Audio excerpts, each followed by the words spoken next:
Ad. July 7th, 1968. Wells Restaurant, Harlem. Coffee on the table, food in front of him.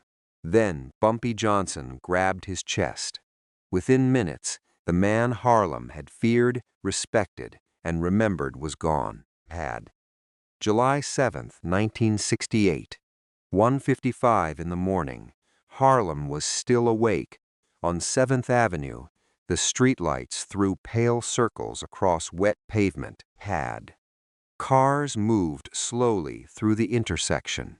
A few storefronts were dark. Others were still open, their windows glowing against the summer night. Had. Inside Wells' restaurant, the room was warmer. Coffee steamed in white cups. Forks touched plates. Somebody laughed near the counter. Had. A waitress moved between tables, carrying a pot of coffee in one hand and a plate in the other. At the back, Bumpy Johnson was eating. He was 62 years old. Had. He had spent more than 4 decades learning how Harlem worked. He had known the numbers men, the gamblers, the politicians, the police officers, the bookmakers. Had. The Italian mobsters and the young men who wanted to become what he had become. Now he was sitting over coffee, a chicken leg, and hominy grits. Had. Nothing about the room looked dangerous. That was the strange part. Had. Bumpy Johnson's life had been surrounded by danger for so long that people had learned to recognize it before it arrived. A strange car, a new face. Had. A man standing too long on a corner. A telephone call that came after midnight. But there was none of that at Wells. There was only dinner. Had. And then Bumpy put down his fork. He reached for his chest. The waitress saw it first. The room changed, not loudly. Quietly. Someone stood up. Had. Someone called for help. A friend moved toward him. The coffee kept steaming on the table. For a man whose name had survived prison, rival gangs, federal agents, had, and the shifting alliances of New York's underworld, the final enemy was something nobody in that restaurant could negotiate with. His own heart, within minutes, had. The man Harlem called Bumpy Johnson was being taken away. He would not come back. The city would wake up to a different Harlem. Had. But to understand why his death mattered, you have to understand the Harlem that existed before that night. Had. Because Bumpy Johnson did not become powerful in an empty neighborhood, he became powerful in a place already crowded with power. Had. Harlem had always been more than a location on a map. By the 1920s and 1930s, it had become one of the most important black urban communities in America. Had. Writers lived there. Musicians played there. Preachers built congregations there. Political organizers filled meeting halls. Had. Families crowded apartment buildings, along streets, where jazz spilled out of clubs after midnight. The neighborhood could feel beautiful and brutal in the same hour. Had. A trumpet could come through an open window. A police siren could follow it. On one block, a tailor worked behind a glass door. On the next, had. Men played numbers in the back of a shop. Restaurants stayed open late because the night belonged to Harlem, and behind all of it was money. Numbers money. Had. Gambling money, protection money. Money moved through Harlem in ways that rarely appeared in official ledgers. Bumpy understood that world early. Had. Ellsworth Raymond Johnson had been born in Charleston, South Carolina, on October 31, 1905. When he was 10, had. His family sent him north after his older brother was accused of killing a white man. The family feared what might happen in the South. Had. Johnson eventually went to live with his sister Mabel in Harlem. That move changed everything. Harlem gave him anonymity. It also gave him opportunity. Had. He dropped out of high school and drifted into street life. Before long, he came to the attention of William "Bub" Hewlett Had, a Harlem gangster, who recognized something in the young man. It wasn't simply toughness. Bumpy had something else. He watched, he listened, he remembered. Had. Years later, that would matter more than muscle. By the 1930s, Harlem's underworld was being shaped by larger forces. Had. One of the most powerful figures was Stephanie St. Clair, the numbers operator known as the Queen of Numbers. Had. Johnson became associated with her operation and emerged as an important enforcer during the violent struggle over Harlem's gambling territory. Had. Then came Dutch Schultz. Schultz wanted Harlem. He was willing to use violence to get it. Had. The conflict put Bumpy in the middle of a struggle between black Harlem operators and a white gangster with connections far beyond the neighborhood. Had. But Harlem was not a piece of territory that could simply be taken. It had its own rules, its own loyalties, its own memory. Bumpy learned those rules. Had. And eventually, he helped shape them. When Schultz was killed in 1935, the balance changed. Johnson later worked with the Italian mafia. Had.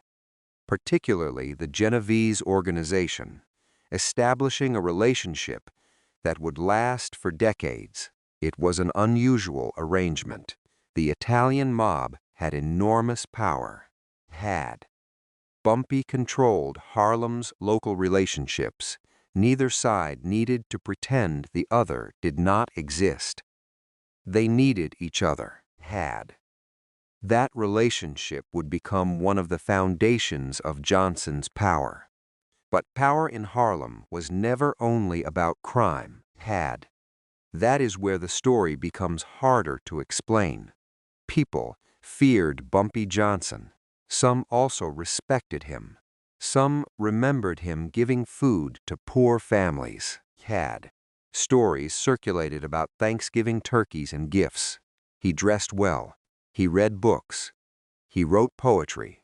He played chess. Had.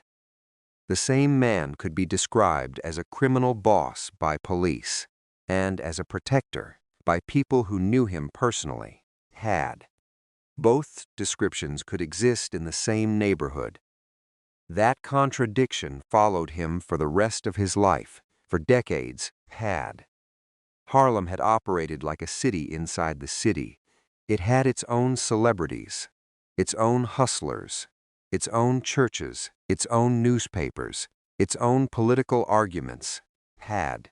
Its own places where everybody seemed to know everybody else. A man could walk 3 blocks and pass from his jazzma club to a church basement. Had. From a barber shop to a bookmaker's office. From a crowded apartment entrance to a restaurant where men in pressed shirts sat over coffee until sunrise. Had. That closeness mattered. Information moved faster than cars. A rumor could cross Lenox Avenue before the person it concerned had heard it. Had. A police raid could become neighborhood knowledge before the officers had finished loading their cars. Had. A new face could be identified simply because somebody's cousin had seen him 2 streets away. Bumpy understood that kind of geography. Had. He knew that territory was not measured only in blocks. It was measured in people. That was why his reputation survived years away. When he went to prison. Had. Harlem continued without him. When he returned, people still knew his name. The city had changed, but the memory had not completely disappeared. Still had. The late 1960s were different. The old underworld was becoming less orderly. Had. The younger generation was less interested in the quiet arrangements that had allowed older figures to survive. The neighborhood itself was under pressure from poverty, had, drugs, housing problems, political conflict, and a changing relationship with the police. Bumpy was living in the middle of that transition, had. He was old enough to remember a Harlem before television cameras came looking for gangsters, had. He was old enough to remember when a man's word could settle an argument before a gun was drawn. And he was young enough, even at 62, had, to understand that the world no longer belonged entirely to men like him. That tension would define the final years of his life. The old Bumpy was still visible, had, but the new Harlem was already standing in the doorway. And on July 7, 1968, those two worlds met for the last time at a restaurant table, because by 1968, Bumpy was no longer the young man who had fought his way through Harlem's numbers wars. He had become an older man watching his neighborhood change beneath him, had. The Harlem he knew was disappearing. The old gambling world had changed. Heroin had transformed the criminal economy, had. Younger men were entering the streets with different ambitions and fewer restraints. The politics of Black America were changing too, had. The civil rights movement had altered the language of power. The assassination of Malcolm X 3 years earlier had left a wound across Harlem, had. And Bumpy had spent 11 years away from the neighborhood. In 1952, he had been convicted in a federal narcotics case and sentenced to 15 years, had. He served most of that sentence at Alcatraz. He returned to Harlem in 1963. He came home to a place that remembered him. But memory is not the same thing as control, had. The streets had moved forward while he was gone, still. The old name carried weight, Bumpy. People knew it. Police knew it. Mobsters knew it. Young men knew it, had. And perhaps Bumpy knew better than anyone that a reputation could become a burden. By the summer of 1968, he was under federal indictment again for drug conspiracy, had. He was out on $50,000 bail. He was 62. His heart had already been giving him trouble. Yet on that night, he went to Wells' restaurant. That detail matters, had. He did not die in a dark alley. He did not die in a gang war. He did not die in prison. He went somewhere ordinary, a Harlem restaurant, a table, a meal, coffee, chicken, grits. The kind of place where a man could sit down after midnight and expect nothing more dramatic than another cup of coffee, had. Shortly before 2 in the morning, that ordinary night ended. According to accounts of his death, a waitress had just served him coffee, a chicken leg, had, and hominy grits when he suddenly clutched his chest and collapsed. Friends rushed to him. He was taken by ambulance to Harlem Hospital, where he was pronounced dead, had. He was gone. The room that had known him as a customer now became the place where his legend changed forever. Outside, Harlem was still moving. Cars still passed, had. Lights still burned. People still sat in restaurants and talked on corners. But somewhere inside the neighborhood, word was beginning to travel, had. Bumpy Johnson was dead, and that was when Harlem faced a question nobody had wanted to ask. Ho was Harlem without Bumpy had. Because the answer was not waiting in an office. It was not written into a contract. There was no official successor, no ceremony, no crown had. Bumpy's power had always lived in relationships, in memory, fear, loyalty, favors, alliances, and the simple understanding that his name meant something had. Now the man behind the name was gone, and before the funeral crowds came, before the flowers, before the church, before the newspapers called it the end of an era had. There was only the empty chair at Wells' restaurant. The coffee was still there. The plate was still there. The night was still young had. But Bumpy Johnson was not coming back, and that empty chair was about to tell Harlem something nobody had wanted to hear. The age of Bumpy Johnson was over had. The name came first, Bumpy. Then came the stories, a man who could walk into a Harlem restaurant and change the temperature of the room without saying a word had. A man who could sit across from Italian mobsters and speak to them as an equal had. A man who could spend years behind prison walls and return to Harlem without having to introduce himself. But before he became Bumpy Johnson had. Before the stories became bigger than the man, there was Ellsworth Raymond Johnson.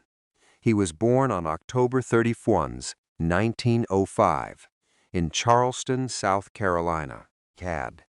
His childhood was not supposed to lead to Harlem. It was supposed to lead somewhere ordinary had. That changed when his older brother became involved in a violent incident involving a white man. The family feared what might happen next had. Ellsworth was sent north to live with his sister. He was 10 years old. Harlem was waiting. The neighborhood gave him something. Charleston could not distant had. There were thousands of people in Harlem, thousands of faces, thousands of stories.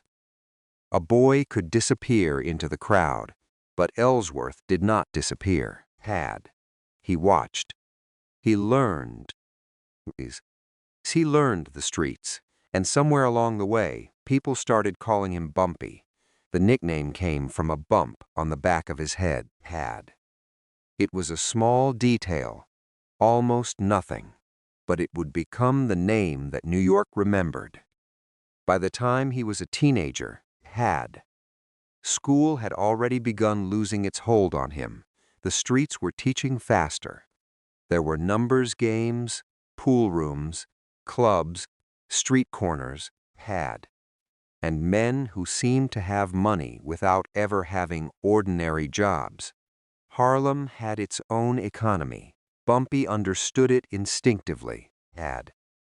He understood that money was not always carried in wallets. Sometimes it moved through favors, sometimes through information, sometimes through fear had, and sometimes through trust. That last one mattered most, because fear could make a man obey once, trust could make him obey for years had. Bumpy learned the difference. He also learned patience. That became one of the qualities people remembered most about him had. He did not have to be the loudest man in the room.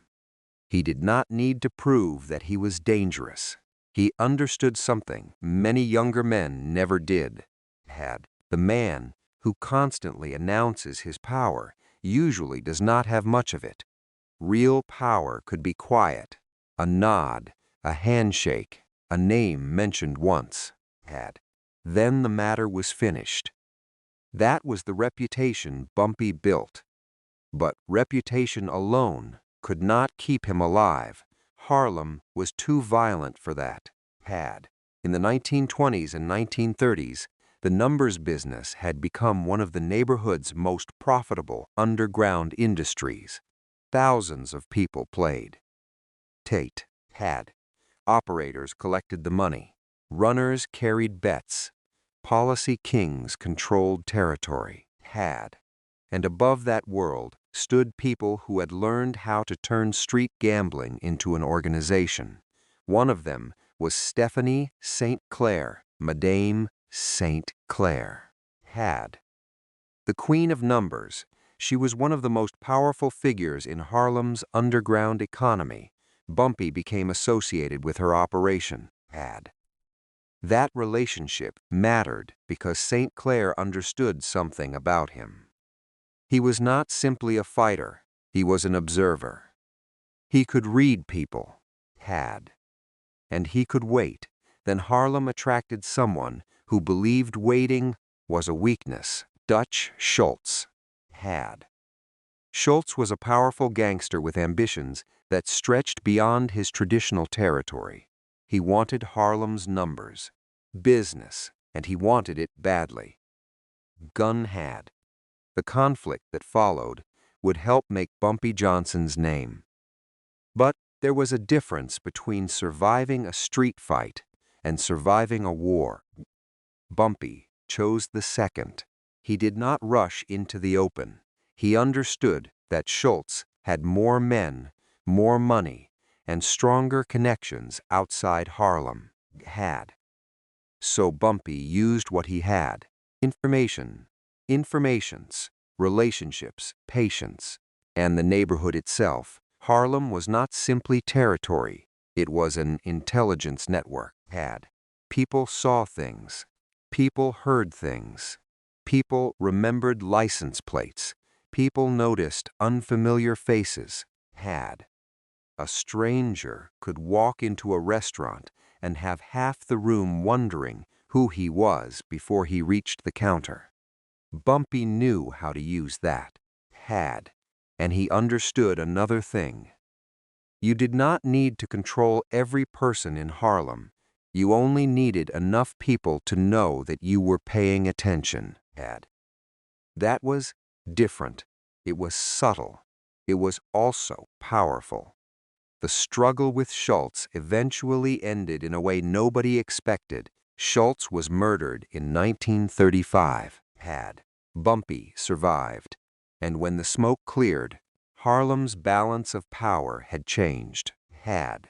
That was when Bumpy's reputation became something larger than a street reputation. He had survived the man who wanted to take Harlem. Had. Now he had to decide what kind of power he wanted. The answer was not complete independence. Instead, Bumpy developed a relationship with the Italian mafia, particularly the Genovese organization. That arrangement became one of the defining features of his career. It was not a simple partnership. Had. It was an understanding. The mafia had resources. Bumpy had Harlem. The mafia had connections.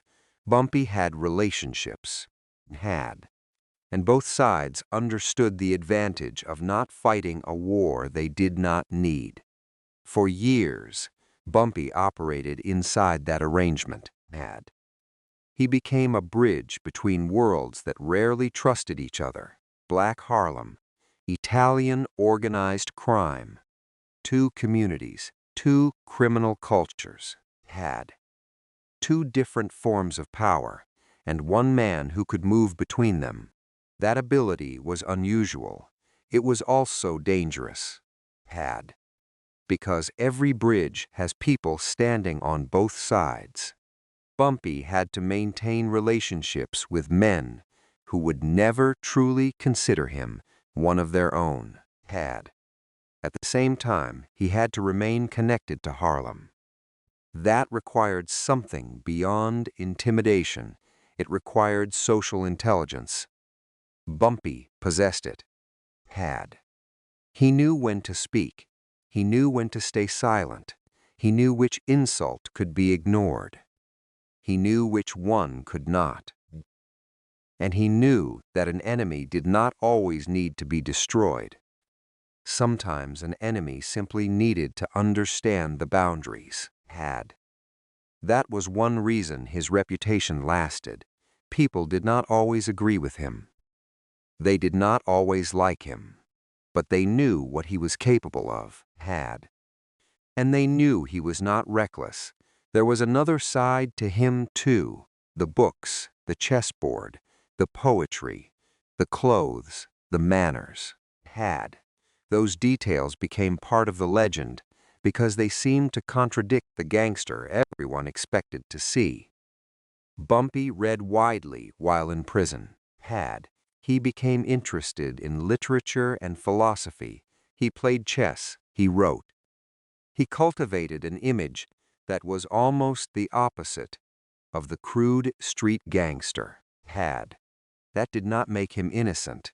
It made him complicated. And complication is often what survives.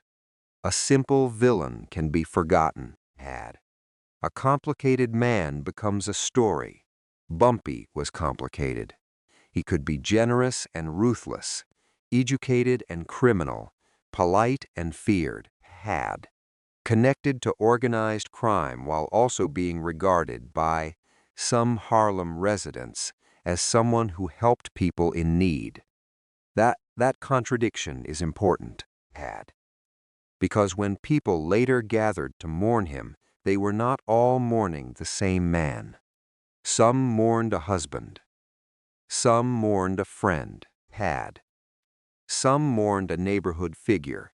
Some mourned a criminal boss. Some probably mourned an idea, had. The idea that Harlem had once belonged to understood the neighborhood better than outsiders ever could. Bumpy represented that idea, had. But he also understood its limits. He knew the streets changed. He knew younger men were coming. He knew drugs were transforming the business, had. He knew federal law enforcement had become more aggressive. And he knew that the old arrangements were becoming less reliable, had. The man who had once survived Harlem's numbers wars was now watching a different kind of threat emerge. It was not one gangster. It was not one rival, had. It was a system, federal prosecutors, narcotics investigations, surveillance, courtrooms, prison, and unlike a street rival, had. The government did not need to beat Bumpy at his own game. It only needed to wait. That was something Bumpy understood better than most, had. He had spent years watching men become impatient. He had watched men mistake movement for progress, had. He had watched young gangsters believe that carrying a gun made them powerful. Bumpy knew better. A gun could end a conversation, had. It could not control what happened afterward. That was why his style was so different. He preferred arrangements. Understanding, negotiation, had. The quiet pressure that made violence as unnecessary. But there was one problem. The older he became, the more the world around him moved away from that style, had. By the 1960s, Harlem was changing. The political mood was changing. The culture was changing. The streets were changing, had. And Bumpy was no longer a young man who could disappear into the crowd. He was a recognizable figure, a name known to police, a name known to reporters, had. A name known to federal prosecutors. The legend had become visible, and visibility was dangerous. In 1965, Malcolm X was assassinated, had. Harlem was already dealing with anger, poverty, police tension, and political uncertainty. Bumpy had known Malcolm. Their worlds were different, had.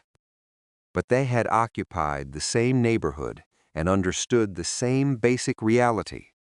Harlem was changing faster than the old underworld could adapt. 3 years later, had. Martin Luther King Jr. was assassinated. America was shaking.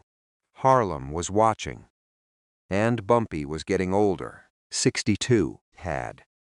His body was no longer the body of the young man who had fought for territory decades earlier. His heart was failing him. He had legal problems. He was out on $50, had.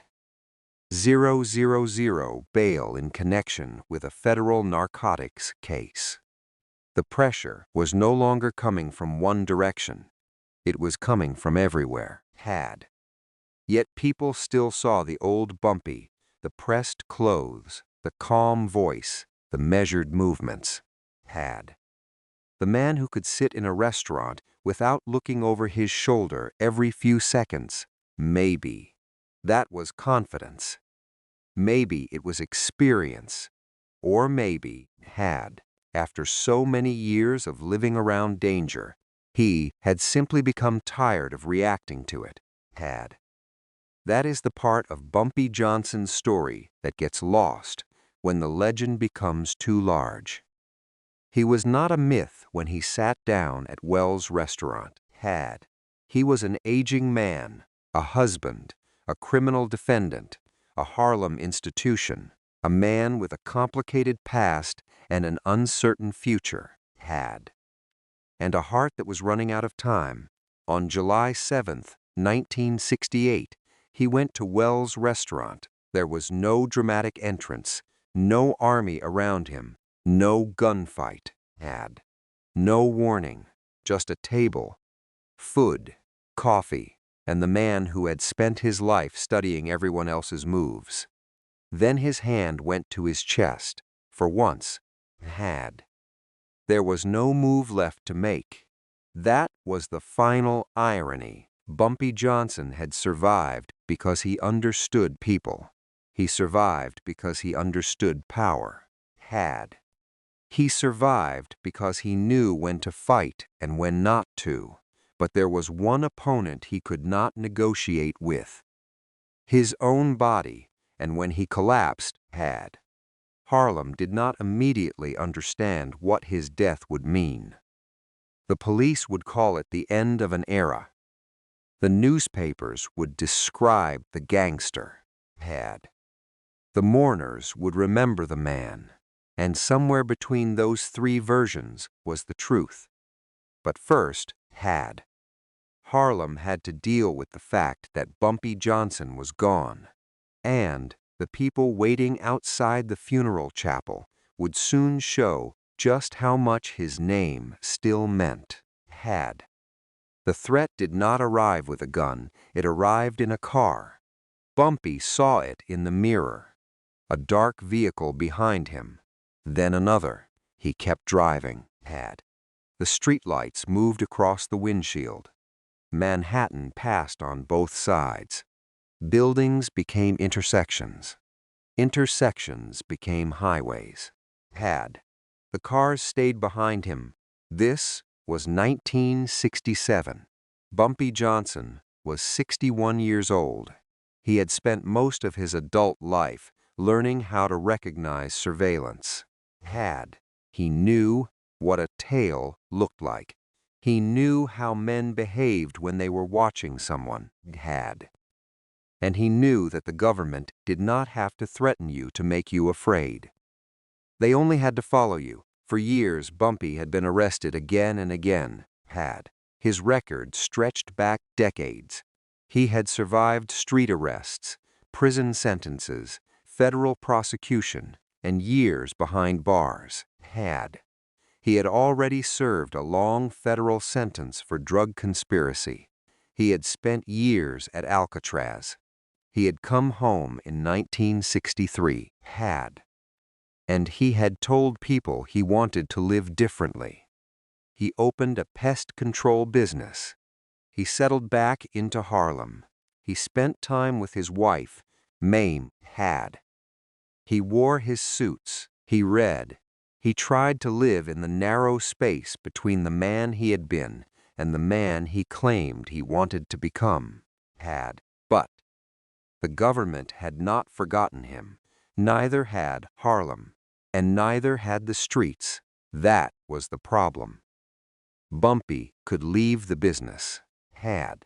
The business did not necessarily leave Bumpy. By the middle of the 1960s, federal authorities were watching him closely. Had. His name remained associated with narcotics trafficking, and his reputation made him impossible to treat like an ordinary citizen. Had. Every meeting could become evidence. Every conversation could become an investigation. Every familiar face could be carrying information somewhere else. Had. Bumpy knew that. He had lived long enough to understand that the most dangerous person in a room was not always the man with the gun. Had. Sometimes it was the man who was listening, and federal agents were listening. In 1967, agents acting on information from an informant followed Bumpy in his car. The surveillance turned into a chase through Manhattan and into Queens. Agents eventually arrested him on the Van Wyck Expressway. No drugs were found in his car. Had. But the arrest was followed by a federal indictment accusing him of drug dealing. He posted $50,000 bail and waited for the case to proceed. That number mattered. Had. $50,000. For a man who had spent his life around money, it was still a serious amount.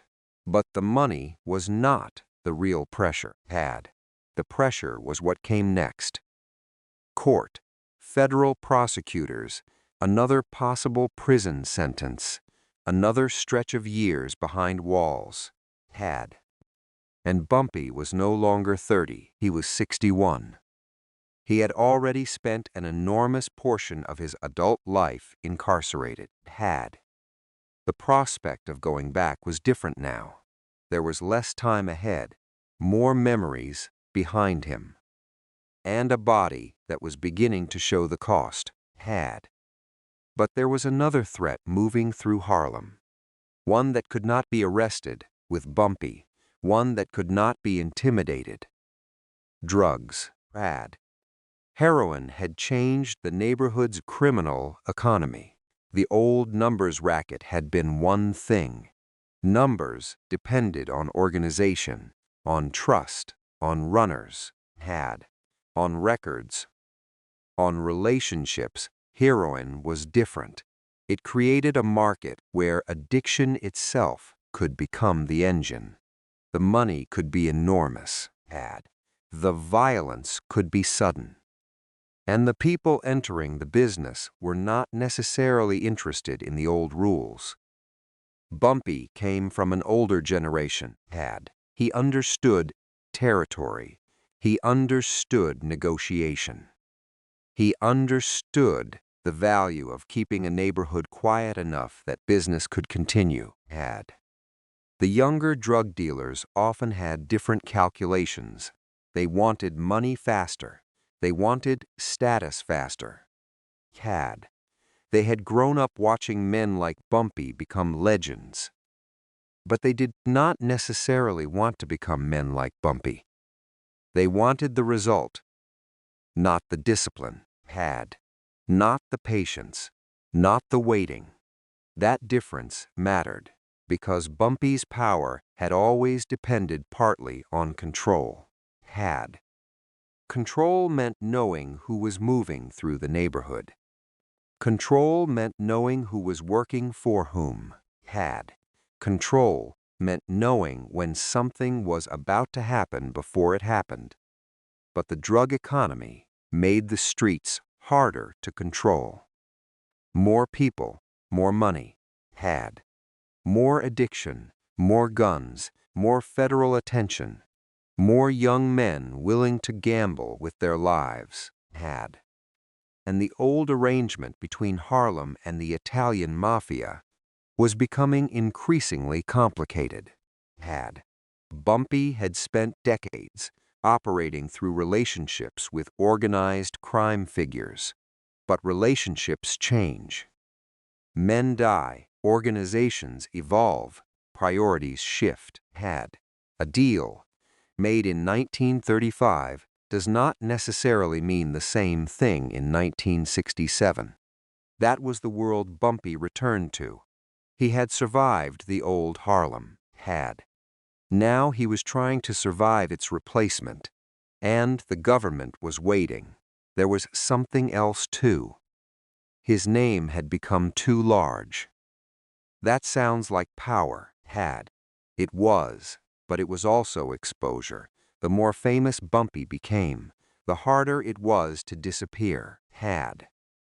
A young street dealer could move through Harlem wearing another man's clothes and using another name. Bumpy could not.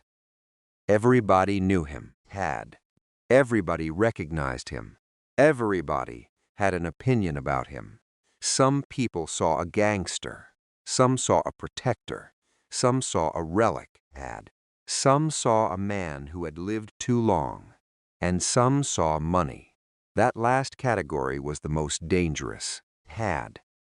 Because a famous criminal is never surrounded only by our friends. There are people who want favors, people who want protection, people who want access, had, people who want stories, people who want money, and people who want to be the man who finally takes his place. Bumpy knew this, had. He had spent his life watching younger men make the same mistake. They looked at the legend. They did not look at the years behind it. They saw the suits, had. They did not see the prison cells. They saw the respect. They did not see the surveillance. They saw the money. They did not see the funerals, had. Bumpy understood the cost. Perhaps that was why he moved more slowly in his final years. Perhaps that was why he talked about going legitimate, had. Perhaps he genuinely wanted to step away, but the past does not always accept retirement. The federal case proved it, had. And the streets proved it every time somebody called his name.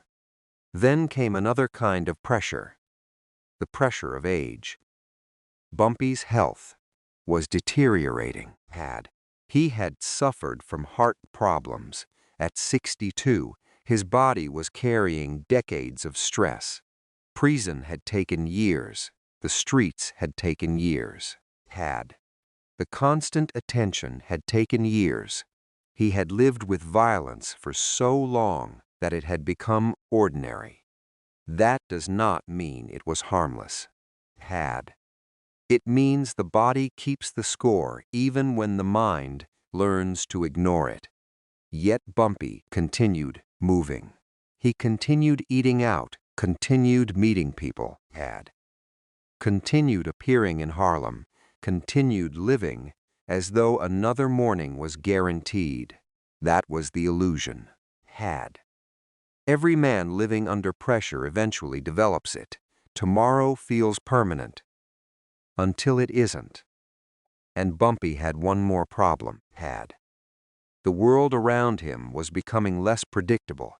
In earlier years, he had known the major players. He knew who represented whom, had. He knew which streets belonged to which operation. He knew which conflicts could be settled and which could not. By the late 1960s, the old map was changing, had. New names were appearing, new drugs, new alliances, new politics, new anger. Harlem itself was restless, had. The assassination of Malcolm X in 1965 had left the neighborhood shaken. The civil rights movement had changed the country, had. Black political power was being discussed differently. Young people were questioning institutions their parents had tolerated, had. The police were not viewed simply as guardians. The federal government was not viewed simply as an authority. Everything was being questioned, had. And Bumpy stood at the intersection of all of it. He was an old-school gangster living in an era of political transformation, had. A man connected to organized crime, living in a community increasingly suspicious of outside control. Had. A criminal defendant trying to convince people he wanted a legitimate life. A 62-year-old man still carrying the reputation of someone half his age. Had. That contradiction created pressure. But pressure does not always produce an explosion. Sometimes it produces silence. Bumpy became quieter. Had. He did not need to announce what he knew. He did not need to tell people that federal agents were watching. Everybody already understood. Had. A man who had survived for decades did not need to explain surveillance to Harlem. People saw the cars. They saw the men. They saw the questions. Had. They saw what happened when somebody got too close to the wrong person. And Bumpy knew that the government had something the street never had. Time. Had. A street rival needed an answer tonight. A federal prosecutor could wait 6 months. A detective could build a file. An informant could make a call. Had. A prosecutor could put pieces together. A court could schedule another hearing. The government did not have to beat Bumpy in Harlem. Had. It could simply keep the pressure on until he made a mistake. That was the threat. Not one man, not one rival, not one gun. A system that could wait. Had. And Bumpy was already tired. He had spent years inside institutions. He had watched men enter prison young and come out old. He had watched friends disappear. Had. He had watched Harlem change. He had watched the old numbers world become history. Now, federal prosecutors were preparing another case against him. Had. The indictment hung over him. He was free, but not free. He was home, but watched. He was respected, but surrounded by people who wanted something. He had money. Had. But money could not buy immunity. He had connections, but connections could not stop a federal grand jury. And he had a reputation. Had. But reputation could not control his heart. That was the cruelest part. Had. The man who had survived so many external threats was entering the last year of his life under pressure from something much more ordinary. His body still had. Bumpy behaved like Bumpy. He ate, he talked, he met friends, he went to restaurants, he walked through Harlem. He continued his life. On July 6, 1968, had. Nothing about the coming night looked historic. There was no announcement, no warning, no final message, no sense that the clock had almost run out. Had. Bumpy went out to eat. The restaurant was Wells. A Harlem institution, the kind of place where people came late because the city did not sleep on a schedule. Had. The kind of place where food arrived hot and coffee kept coming. Bumpy had been there before. The room was familiar. The faces were familiar. Had. The night was ordinary, and that is what makes the next moment so difficult to understand. Because after everything Bumpy Johnson had survived, had. The final threat did not look like a threat. It looked like dinner. Shortly before 2 in the morning, a waitress placed coffee in front of him. A chicken leg. Had. Hominy grits. Bumpy was sitting with friends. For a few seconds, nothing happened. Then he clutched his chest. That was it. No gunshot, no struggle. Had. No enemy stepping through the door. Just one movement, one hand, one sudden collapse. The room reacted. Someone rushed toward him. Someone went for help. Had. Someone ran to find his old friend Junie Byrd. According to later accounts, Byrd arrived and cradled Bumpy in his arms. Bumpy briefly opened his eyes and smiled before losing consciousness. He was taken by ambulance to Harlem Hospital and pronounced dead. The man who had spent his life watching for danger had finally been caught by something no surveillance could detect. His heart. And suddenly, all the pressure surrounding him changed. The federal case no longer mattered to Bumpy. The $50,000 bail no longer mattered. The indictment no longer mattered. The surveillance no longer mattered. The government had been preparing to put him on trial. There would be no trial. The prosecutors had been waiting for their day in court. Bumpy would never see it. The streets had been waiting to see what happened next. They would get their answer too. But not immediately. First came the hospital.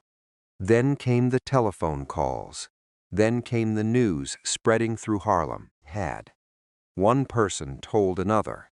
A man on the corner heard it. Someone at a restaurant heard it.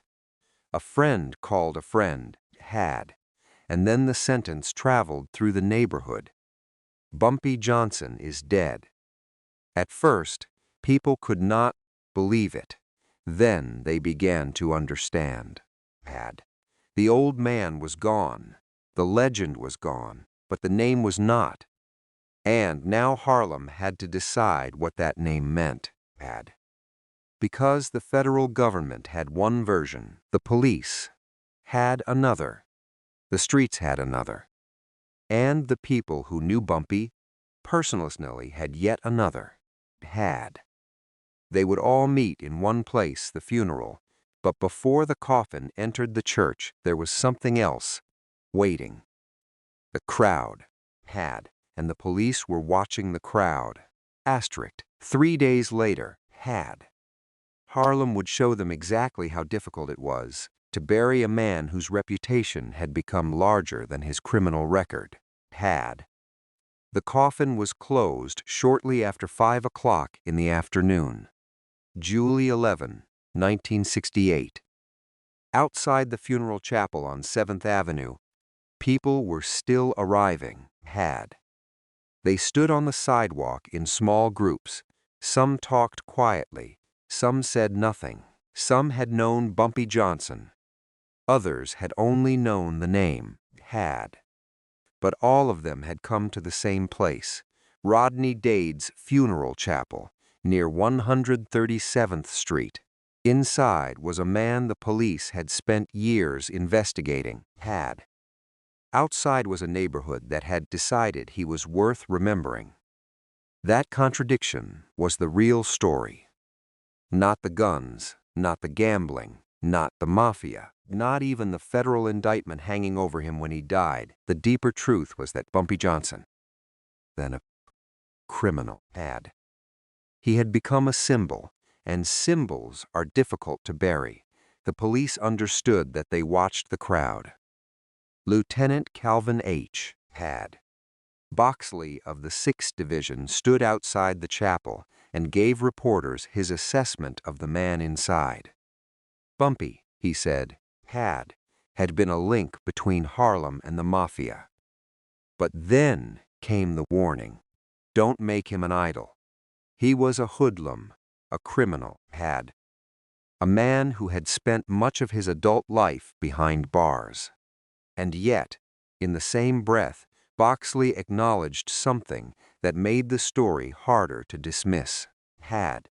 Bumpy had no formal criminal empire to leave behind. He had no organized army waiting for instructions.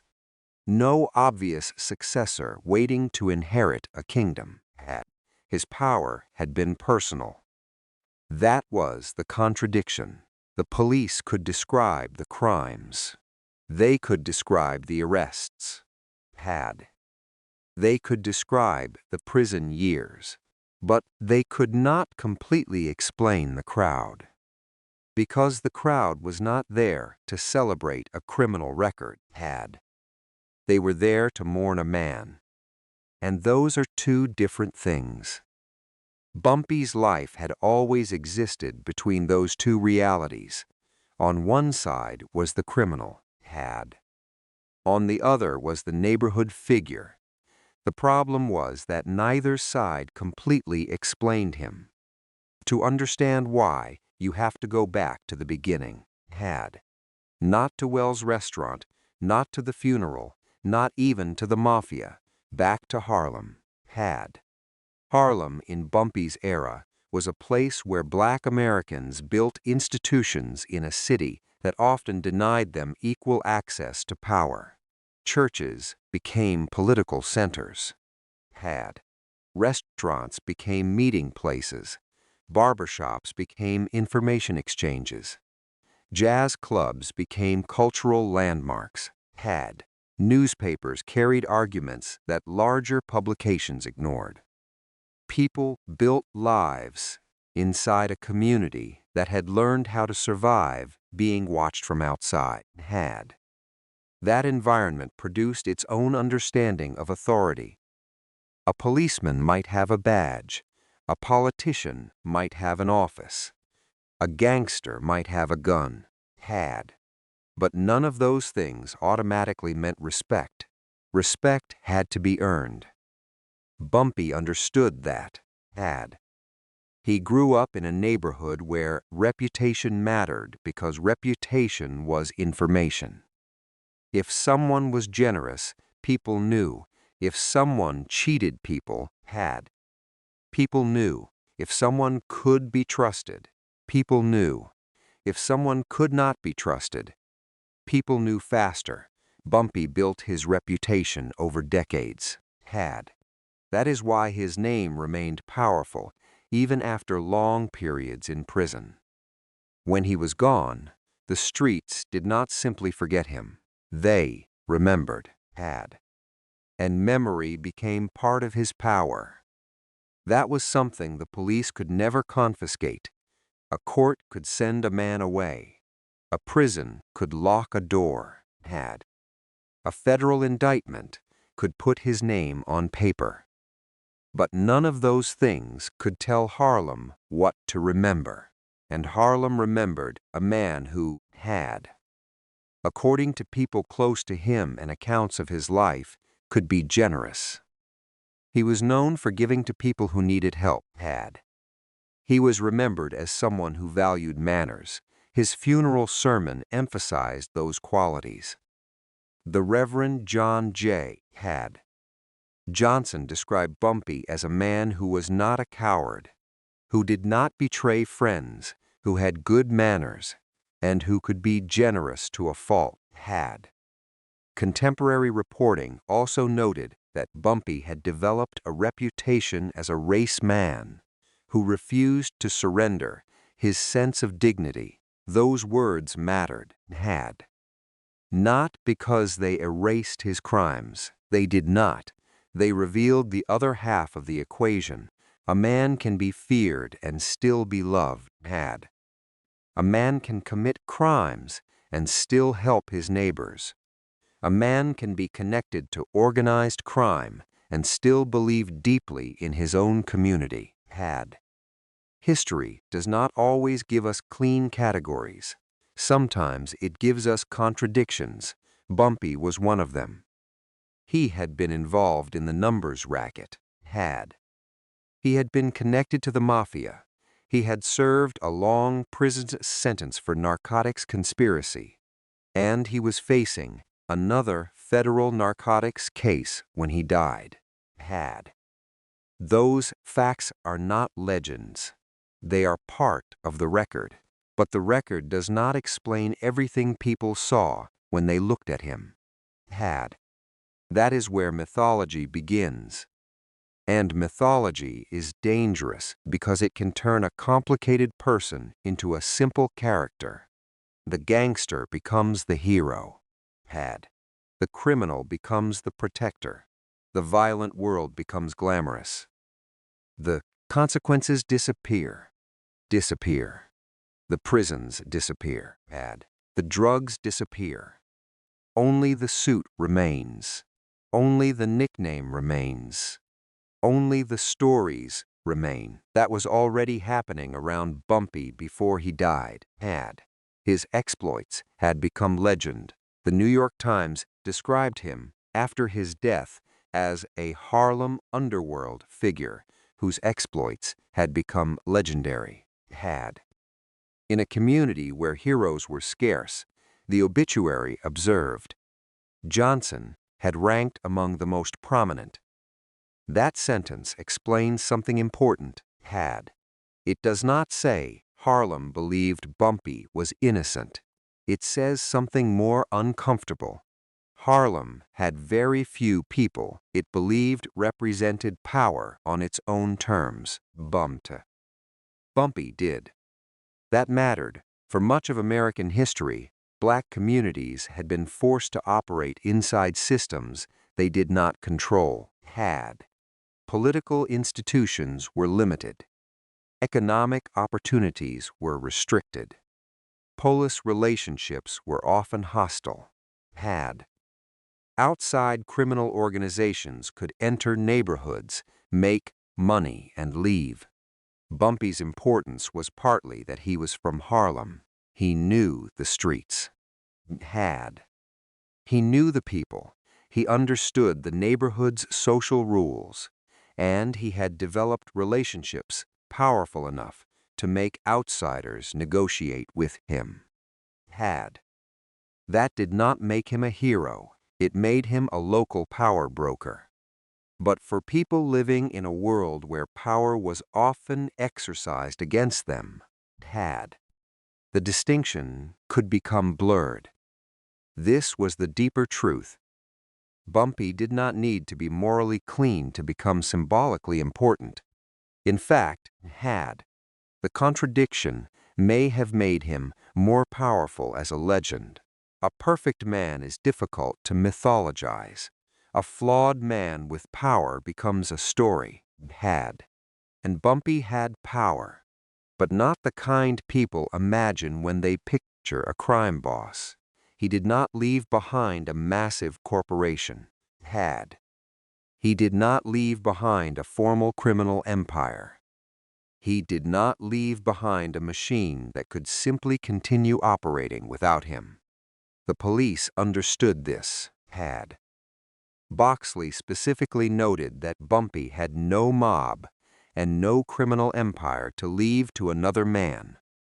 That observation changes the way we should understand his career. Bumpy's greatest asset was not an organization. It was Bumpy, his name, his relationships, his history, his ability to negotiate between worlds. His personal authority. That meant his death was more significant than the destruction of a business. A business can have a successor. A personal reputation cannot. You can inherit money. You cannot inherit 30 years of fear and respect. You cannot inherit every handshake. You cannot inherit every secret. You cannot inherit every favor, and you certainly cannot inherit the exact position Bumpy occupied between Harlem and the Mafia. That position disappeared when he did. This explains why the funeral mattered. The funeral was not simply a gathering for a dead gangster. It was a public measurement of his influence. People came. Hundreds filed through the funeral chapel. Groups gathered outside. The coffin was surrounded by attention. Police watched. Reporters watched. Harlem watched itself. And for a few hours, the neighborhood was forced to answer a question. What had Bumpy actually been? A criminal? Yes. A gangster? Yes, a man connected to organized crime? Yes. A community figure? For many people, yes, a hero? That depends on who you ask, and that uncertainty is precisely why his story survived. If everybody agreed about him, the story would have ended at the cemetery. Instead, everyone carried away a different Bumpy. The police carried away the criminal, the newspapers carried away the legend. His friends carried away the man. The neighborhood carried away the memory, and the younger generation carried away the image. That last one mattered most, because by 1968, a new generation was already watching. They saw the old men, They saw the suits. They heard the stories, but they were growing up in a different Harlem. The old numbers era was fading, The heroin economy had transformed organized crime. Political consciousness had changed, The relationship between black communities and the police had become increasingly tense. The country itself was in turmoil, Martin Luther King, Jr. had been assassinated only 3 months earlier. Malcolm X had been killed 3 years before, Cities across America were struggling with unrest. Harlem was not isolated from any of it. Bumpy's death happened inside that atmosphere, So when people called it the end of an era, they were not talking only about one gangster. They were talking about a generation, a generation that had learned to survive through relationships, informal authority, street politics, and personal reputation, Bumpy was one of the last major figures from that world. And then he was gone. But something else had already changed, The government was no longer simply trying to arrest individuals. Federal narcotic enforcement had become increasingly aggressive, The old world of handshakes and quiet agreements was being replaced by indictments, informants, surveillance, and long investigations, Bumpy had experienced both worlds. That made his final years especially revealing. He had survived the street. He had survived prison, He had survived political change. He had survived rival gangsters.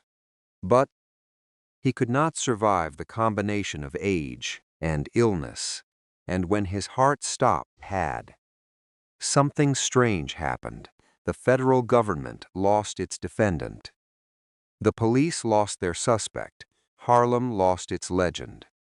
But the public gained a story, That is how legends are born. Not when a man wins, when a man disappears. After Bumpy's death, other men would attempt to occupy the spaces left behind, Some became famous, some became wealthy, some became violent, some became federal informants. But none could simply become Bumpy, The conditions that had created him were already disappearing. The neighborhood was changing. The criminal economy was changing, The political landscape was changing. Even the meaning of a Harlem gangster was changing. Bumpy belonged to an older structure, a structure based on personal relationships and negotiated power. The younger generation would encounter a far more fragmented world, That distinction becomes important when people romanticize the past.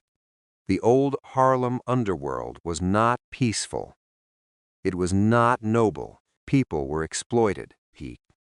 People were imprisoned. People died. Drugs destroyed lives. Gambling took money from families. Violence was real.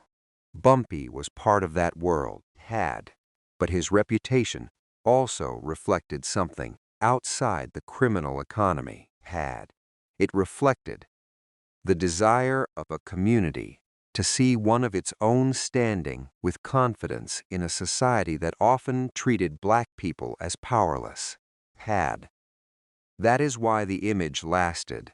The expensive suit, the calm expression, the Harlem streets, the mafia connection, the books, the chessboard, the prison years, had, the generosity, all of it became one image, and the image was easier to remember than the man. That was the deeper truth, had. Bumpy Johnson's greatest legacy was not the territory he controlled. It was the argument his life created. Can a criminal become a community symbol? Had. Can a man be both feared and respected? Can someone participate in an exploitative criminal economy while still being remembered for generosity? Had. Can a neighborhood remember a gangster without believing the gangster was good? The answer, uncomfortable as it is yes. Human beings remember people emotionally, had. Not legally. A court can define a crime. It cannot define a memory. And Bumpy left behind a memory powerful enough to outlive the criminal world that created him, had. The proof was already gathering outside the funeral chapel. The police were there. The reporters were there. The mourners were there. And the coffin was waiting, had. Soon, they would carry Bumpy Johnson into St. Martin's Episcopal Church. The doors would open, the crowd would move, and for a few hours, Harlem would become the stage on which the contradiction of Bumpy Johnson's life could no longer be ignored because the police could call him a hoodlum. The preacher could call him loyal, the mourners could call him generous, the newspapers could call him legendary, and all of them could be talking about the same man. But there was still one question nobody had answered. If Bumpy had no criminal empire to leave behind, what exactly had Harlem lost? The indictment was still hanging over him. $50,000 had bought Bumpy Johnson his freedom. Not his innocence, not his future. Freedom for the moment. He could walk outside the courtroom. He could return to Harlem. He could sit in a restaurant, visit friends, go home to Mayme. But the government had not finished with him. The case was still there, waiting. Bumpy understood waiting better than most men. He had spent years waiting behind prison walls. He had waited through interrogations, waited through court dates, waited through sentences, waited for relief. Now he was waiting again, except this time he was 62 years old, and he knew exactly what another conviction could mean. After serving roughly 11 years of his 15-year federal narcotics sentence, Bumpy had returned to Harlem in 1963.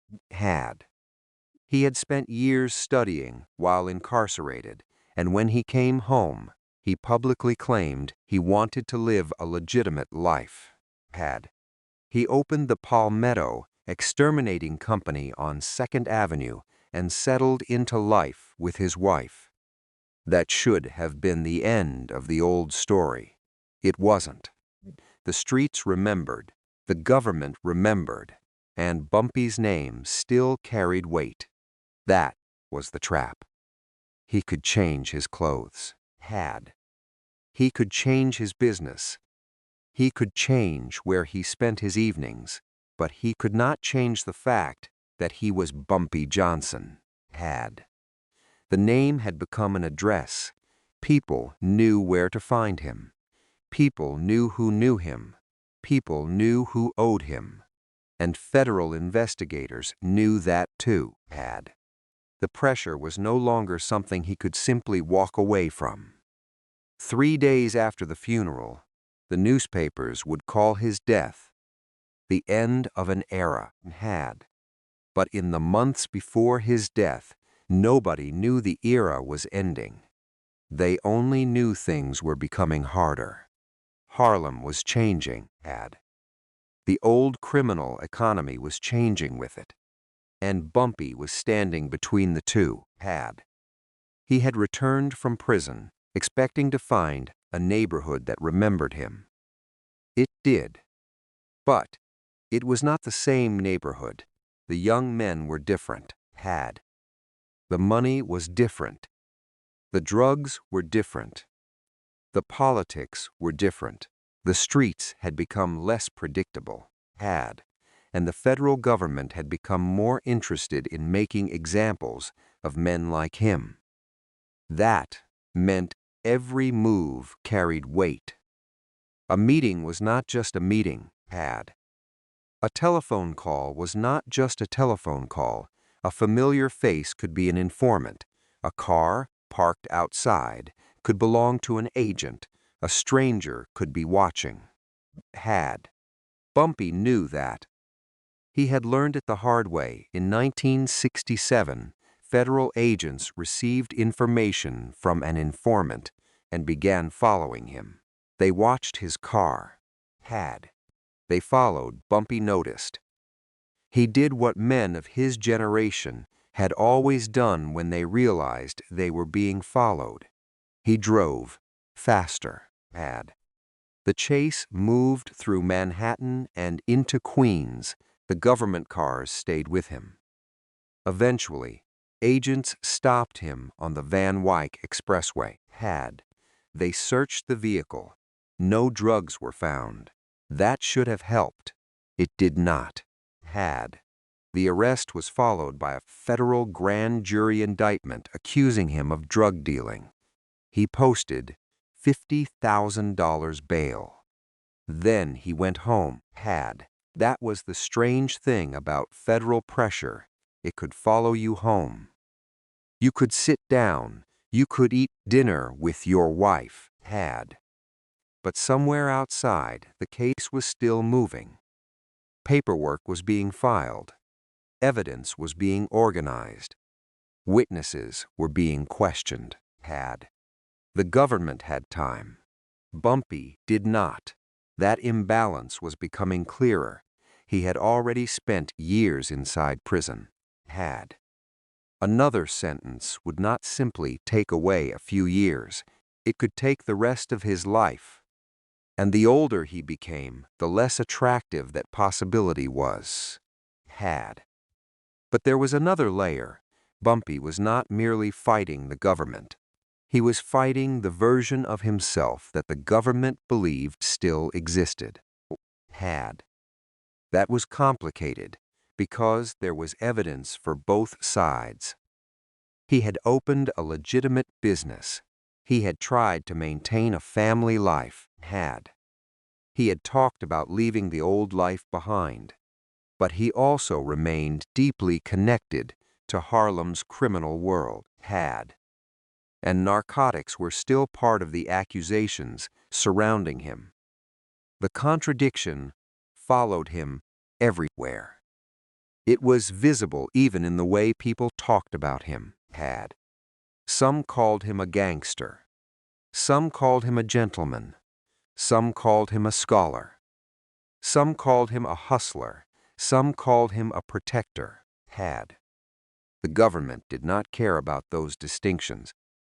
A federal indictment reduced a complicated life to a criminal allegation. Drug conspiracy. That was the language. That was the case. Straight. That was the threat. And Bumpy knew what that language meant. He had already lived through it. First, conviction had taken him away from Harlem for more than a decade. He had watched the neighborhood change from behind prison walls. When he returned, the streets he remembered were partly gone. He had come home older. He had come home to a different criminal economy. He had come home to younger men who had grown up hearing his name. That created another kind of pressure.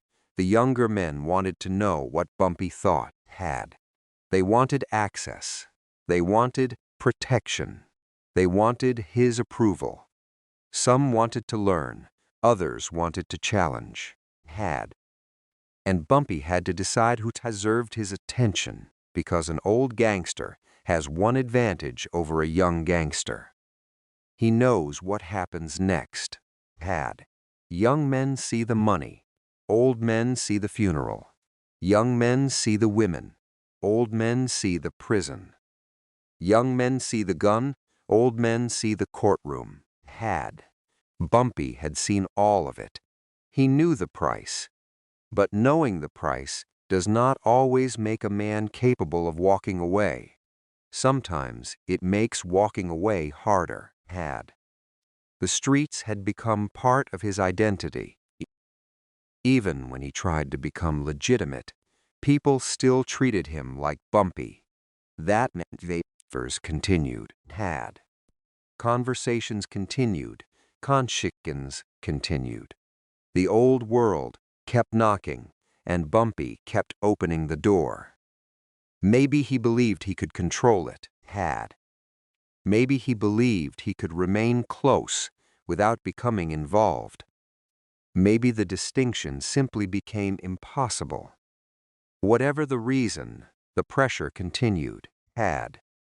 Then there was Harlem itself. The neighborhood was living through a period of enormous political and social change. Malcolm X had been assassinated in 1965. Had. Martin Luther King Jr. would be assassinated in April 1968. The country was becoming more polarized. Young black Americans were questioning old institutions. Had. The Vietnam War was consuming lives. Cities were erupting in anger. Harlem was not isolated from any of it. Had. Bumpy belonged to an older generation that had learned to negotiate power privately. The younger generation increasingly wanted power publicly. Had. That difference could be felt. The old men spoke about survival. The young spoke about change. The old men trusted relationships. Had. The young questioned institutions. The old men believed in knowing who was who. The young believed the whole system was the problem. Had. Bumpy stood somewhere between them. He was old enough to understand the old rules. He was alive long enough to see those rules breaking. Had. And there was something else. Bumpy's reputation was becoming larger than the reality around him. The more people talked about him. Had. The more dangerous the myth became. Stories grew. Some were true. Some were exaggerated. Some were impossible to verify. Had. But all of them made the same thing happen. They made Bumpy Johnson appear. Larger, and the larger his reputation became, the more people wanted something from him. Had. That was pressure, too. A man cannot easily tell people he is retired when the neighborhood still expects him to solve problems.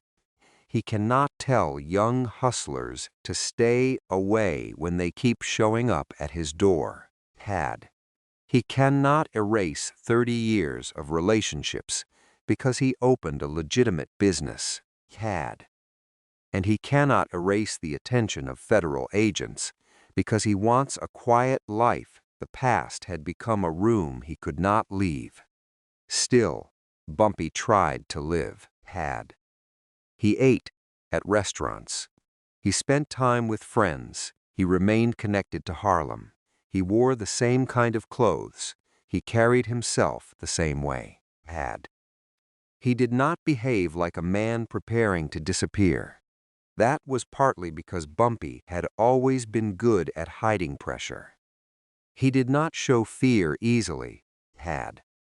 Fear was information. If you showed fear, someone could use it. So, he kept his face calm. He kept moving. He kept talking. He kept eating.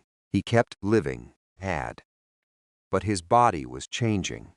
He had already suffered from health problems. Years of stress had accumulated. Prison had taken its toll. Had. The streets had taken their toll. Abinge was taking its toll. And the heart inside his chest did not care about his reputation, had. That was the pressure nobody could negotiate away. The federal case could be delayed. A rival could be avoided. A meeting could be canceled. A debt could be paid, had. A dispute could be settled, but a failing heart could not be bribed. Still, there was no reason for anyone around him to believe that July 7 would be different, had. That is how death usually enters a life, without permission, without drama, without warning. The night before his death, Bumpy went out. He was not hiding, had. He was not running. He was not preparing for war. He was simply living. At Wells' restaurant, the atmosphere was familiar. Late-night Harlem, people eating, people talking, waitresses moving between tables, coffee being poured. Bumpy sat down. A plate arrived. He ate, and for a few minutes, had. The federal case disappeared. The surveillance disappeared.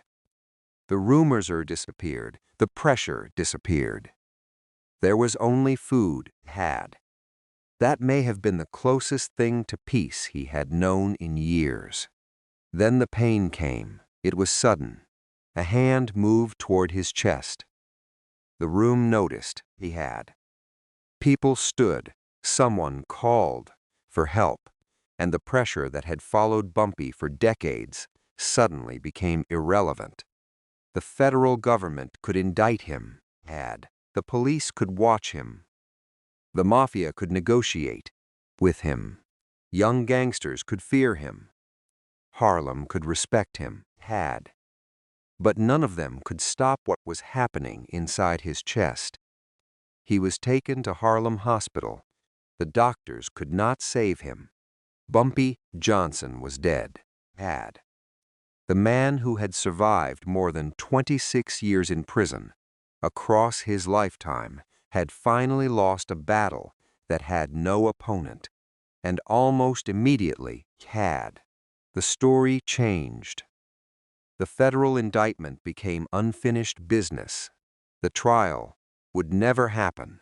The government would never have to prove its case in court, had. Bumpy would never have to defend himself against it. That was one of the strange ironies of his death. The government had been building toward a reckoning, had. His heart reached it first. But Harlem was not thinking about prosecutors. It was thinking about the funeral.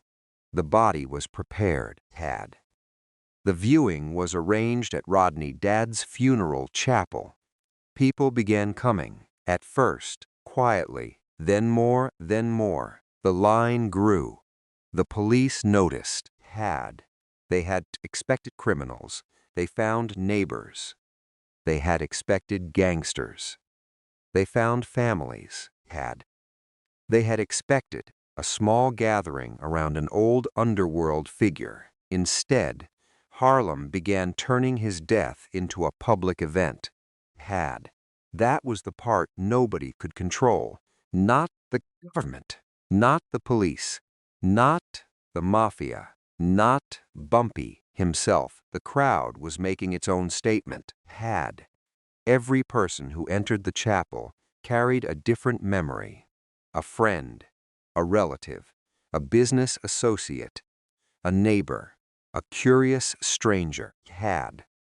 Someone who had heard the stories, someone who had benefited from his generosity. Someone who had feared him, had. Someone who simply wanted to see the face behind the name. The newspapers were watching. The police were watching. And Harlem was watching itself, had. Because the crowd raised a question that no indictment could answer, had. Why were so many people coming to mourn a man the government had accused of being a major narcotics trafficker? The answer was not simple, had. It could not be reduced to hero worship. It could not be reduced to fear. It could not be reduced to organized crime, had. The answer was buried inside the relationship between Bumpy and Harlem. He had been part of the neighborhood for nearly half a century. He had watched generations grow up. He had been there before the television cameras, before the movies, before the legends became entertainment. He was part of the neighborhood's memory. And when a person becomes part of a neighborhood's memory, death does something strange. It freezes them. The living man disappears, the arguments stop, the flaws become stories, the stories become memories, the memories become legend. That process had already begun. But then the crowd kept coming, and as the viewing approached its final hours, one thing became impossible to ignore. Bumpy Johnson had spent his life trying to control the room. Now he was lying inside a coffin, and the room belonged to everyone else. Outside, 7th Avenue remained crowded. Inside, people waited for their turn. The funeral was coming, and with it, the final measurement of Bumpy's power. Not how much money he had controlled, not how many criminals answered to him, not how many police officers had watched him, but how many ordinary people would stop what they were doing and walk through a church door to say goodbye. That number would become part of the legend. But the legend had a problem. The historical record did not support every number people later repeated. Some later stories inflated the crowd dramatically. Contemporary accounts and later reporting describe asterisk hundreds of mourners. Ask not a securely documented 3,000-person funeral attendance. That distinction matters. Because the truth was already powerful enough, Bumpy Johnson did not need an invented crowd to become a legend. The real crowd was enough, and the real question was still waiting. Why did Harlem mourn him? The answer would begin inside the church. But first, the coffin had to leave the chapel. The coffin was waiting. Inside Rodney Dade's funeral chapel, the room had become quieter. People had been coming for hours. Men in dark suits had. Women carrying flowers, older residents who remembered Bumpy from another Harlem, younger people who knew him only by reputation had. Some walked toward the coffin slowly. Some stopped. Some looked for only a few seconds before turning away. Nobody needed to explain why they were there. The name on the coffin was enough, Bumpy Johnson. Outside, 7th Avenue kept moving. Cars passed. People crossed the street. A bus rolled through the intersection. Harlem had not stopped. But something inside the neighborhood had. A generation was looking at the body of one of its last great street figures. And the strange thing was that Bumpy had not died the way most people expected a man like him to die. There was no gunshot, no ambush, no rival standing over him. No police raid, no final confrontation in an alley. He had simply been eating. That detail kept returning. A plate of food, coffee, a restaurant. Then the hand to the chest. For a man whose life had been defined by calculated danger, the ending seemed almost too ordinary. But perhaps that was exactly what made it so unsettling. The violence of Bumpy's life had trained people to expect a violent ending. Instead, death arrived quietly. It arrived while he was sitting down, and once the news spread through Harlem, there was nothing anyone could do about it. The man who had spent decades managing danger could not manage this one. That was the breaking point. Not only for Bumpy, for the world around him had. Because his death forced people to confront something they had been avoiding. Bumpy Johnson was no longer coming back.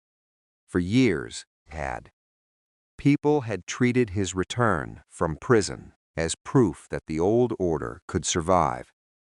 He had gone away. He had come home. The neighborhood had changed. Had. He had changed, but the name remained. As long as Bumpy was alive, the old world still had a living representative. Now that representative was gone. Had. The room around the coffin understood it before the newspapers did. The older men understood. The women who had known him understood. Had. The people who had grown up hearing his name understood. And the younger men watching from the edges understood something too. Had.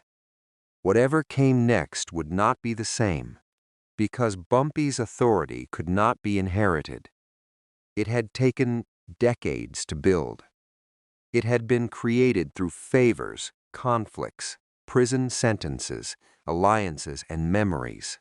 There was no manual, no title, no official position, no organization waiting for the next boss. Had. Bumpy's power had been Bumpy. That was why his death created a vacuum that could not simply be filled. But before Harlem could think about what came next, there was the funeral. The coffin had to leave. The people had to follow. The church had to open its doors.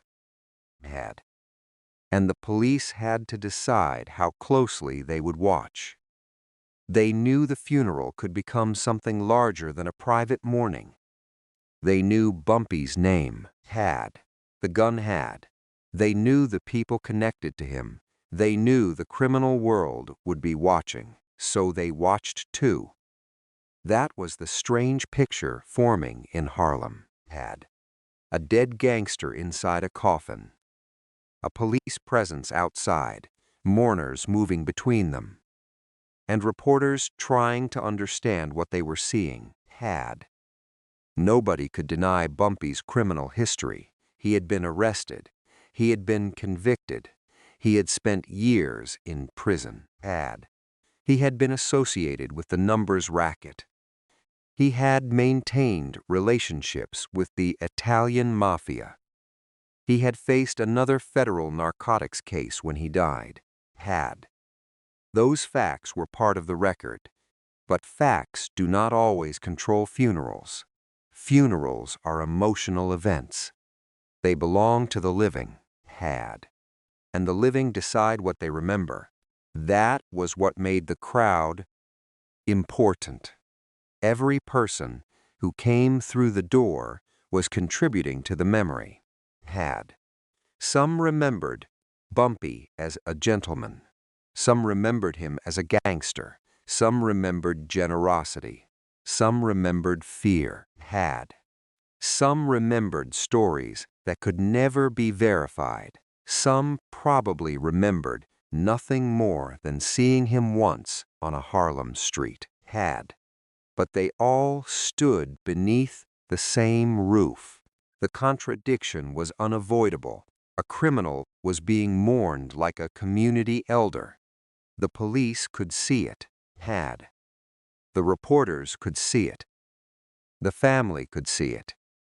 And Harlem could see itself in the middle of the contradiction. That was the breaking point. The point where the official story and the neighborhood story collided. The official story said gangster, criminal, narcotics defendant. Mafia connection. The neighborhood story said Bumpy, friend-breather gentleman. Harlem man.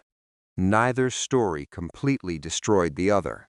They existed together. That was what made him difficult to classify. And perhaps that was why the funeral became so important.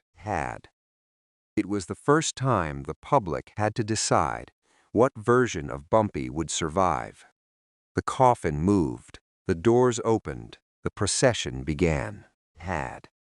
People followed toward St. Martin's Episcopal Church. The church stood at Lenox Avenue and 123rd Street. Had. For a man who had spent much of his life operating outside official institutions, it was a remarkable place for his final public appearance. A church. Had. Not a nightclub, not a pool hall, not a courthouse, not a prison. A church. The streets around it began filling. People gathered near the entrance. Had. Others stood farther away. The sound of conversation drifted through the summer air. Shows moved across the pavement. Cars slowed. Had. Some people watched from windows. The funeral was becoming a neighborhood event. And then the coffin entered. Inside the church. Had. The noise of the street disappeared. The room became still. Bumpy's wife, Mayme, was there. Friends were there. People who had known him for years were there. Had. The preachers stood before them. And, for a moment, the criminal record disappeared. Not because it had been erased, because a funeral is not a courtroom. Had. Nobody was there to determine guilt. They were there to say goodbye. The Reverend John J. Johnson spoke about the man behind the reputation. Had. He described qualities that had become central to how Bumpy's friends remembered him: courage, loyalty, manners, generosity. Had.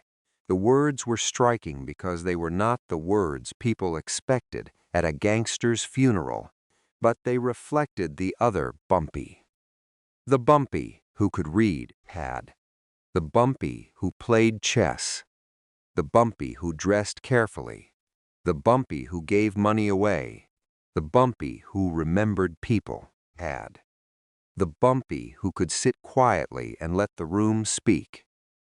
This was not the man described in a police report. Had. It was the man remembered by people who had known him personally, and perhaps that was why the church mattered. Outside. Had. Bumpy's reputation was being measured by police and reporters. Inside, his life was being measured by relationships. Who had he helped? Who had he protected? Had. Who had he betrayed? Who had he remained loyal to? Who had remained loyal to him? Those questions were harder than a criminal charge. They were human questions. Had. And human questions do not have simple answers. Bumpy had lived inside that contradiction his entire life.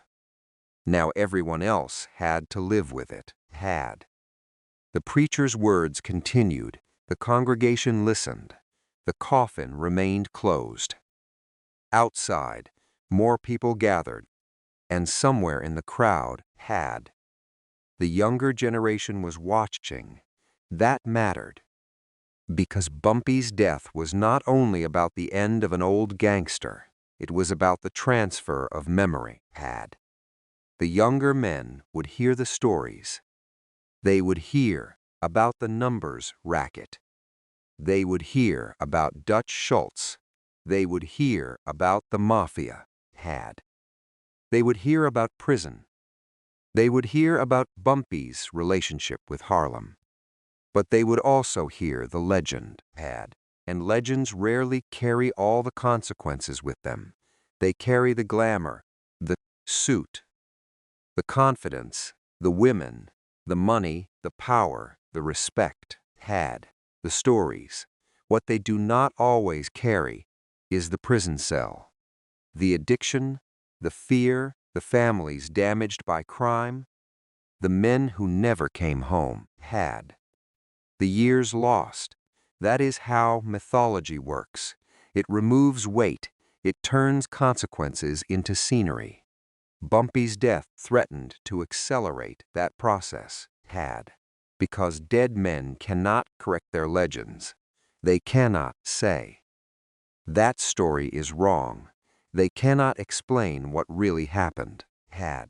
They cannot tell people what they regretted. They cannot separate truth from exaggeration. The living can, the dead cannot. And Bumpy was now silent. That silence gave everyone else room to speak. The police could define him. The newspapers could define him. His friends could define him. His enemies could define him. Years later, television and film would define him again. But in July 1968, the process was just beginning. Inside St. Martin's, the service moved toward its conclusion. The congregation rose. The coffin was carried. People followed. Outside, the summer air felt heavy. The funeral procession moved through Harlem. For a few minutes, the neighborhood belonged to the dead. Traffic slowed. People stopped, heads turned. The processions passed through streets Bumpy had known for decades. This was the territory where his name had once meant something. And now the name was being carried inside a coffin. That image contained the entire story. The man had been larger than the streets. But the streets were still there. Bumpy was not. And that was the difference between power and permanence. Power belongs to the living. Mayor belongs to everyone. The procession continued. Eventually, the coffin would be taken to Woodlawn Cemetery in the Bronx. But before the burial, there was one final moment. A moment when the neighborhood had to let go. The crowd began to thin. People returned to their cars. Some went back to restaurants. Some went home. Some remained outside talking about him. The city resumed its ordinary rhythm. That was always what happened after funerals. The dead person left. The living went back to work. The buses moved. The stores opened. The streets filled again. But something had changed.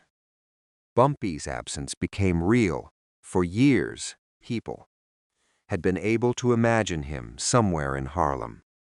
Even after prison, even after the federal indictment, even after age began catching up with him, he was still there, a name, a face, a possibility.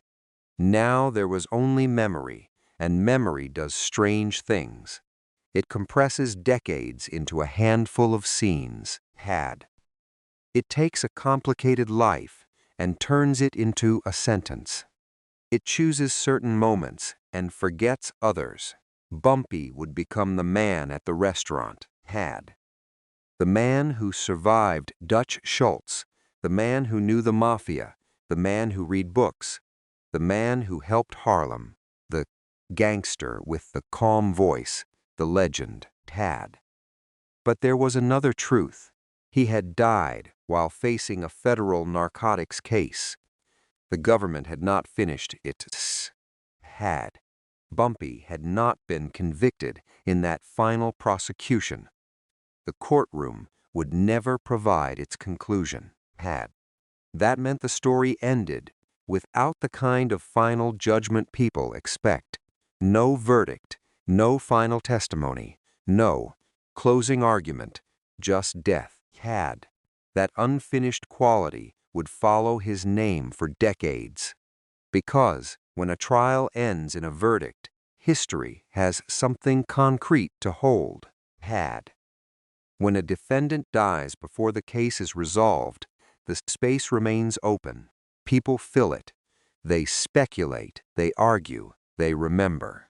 And the legend grows. But there was another unanswered question. What happened to Harlem's criminal world after Bumpy? Who filled the vacuum? The answer would not be simple. There was no single successor. No man walked into Bumpy's shoes and became Bumpy Johnson. Instead, different people occupied different pieces of the world? He had. Once connected, the mafia continued. The drug trade continued. The numbers business evolved. Had. The younger generation continued moving. Harlem continued changing. The machine did not stop because one man died. Had. That was perhaps the final proof that Bumpy had never controlled Harlem in the way the legend suggested. He had been part of it, a powerful part, a famous part. Had. A feared part, but not the whole thing. The neighborhood survived him. The streets survived him.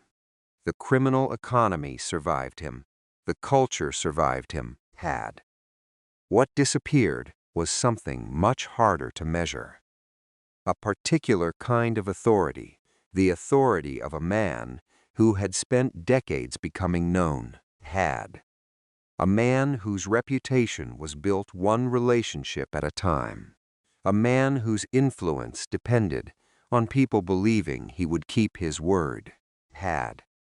That could not be replaced overnight, and perhaps it could never be replaced at all. As the sun went down over Harlem, the funeral was over. The coffin was gone. Had. The church was quieter.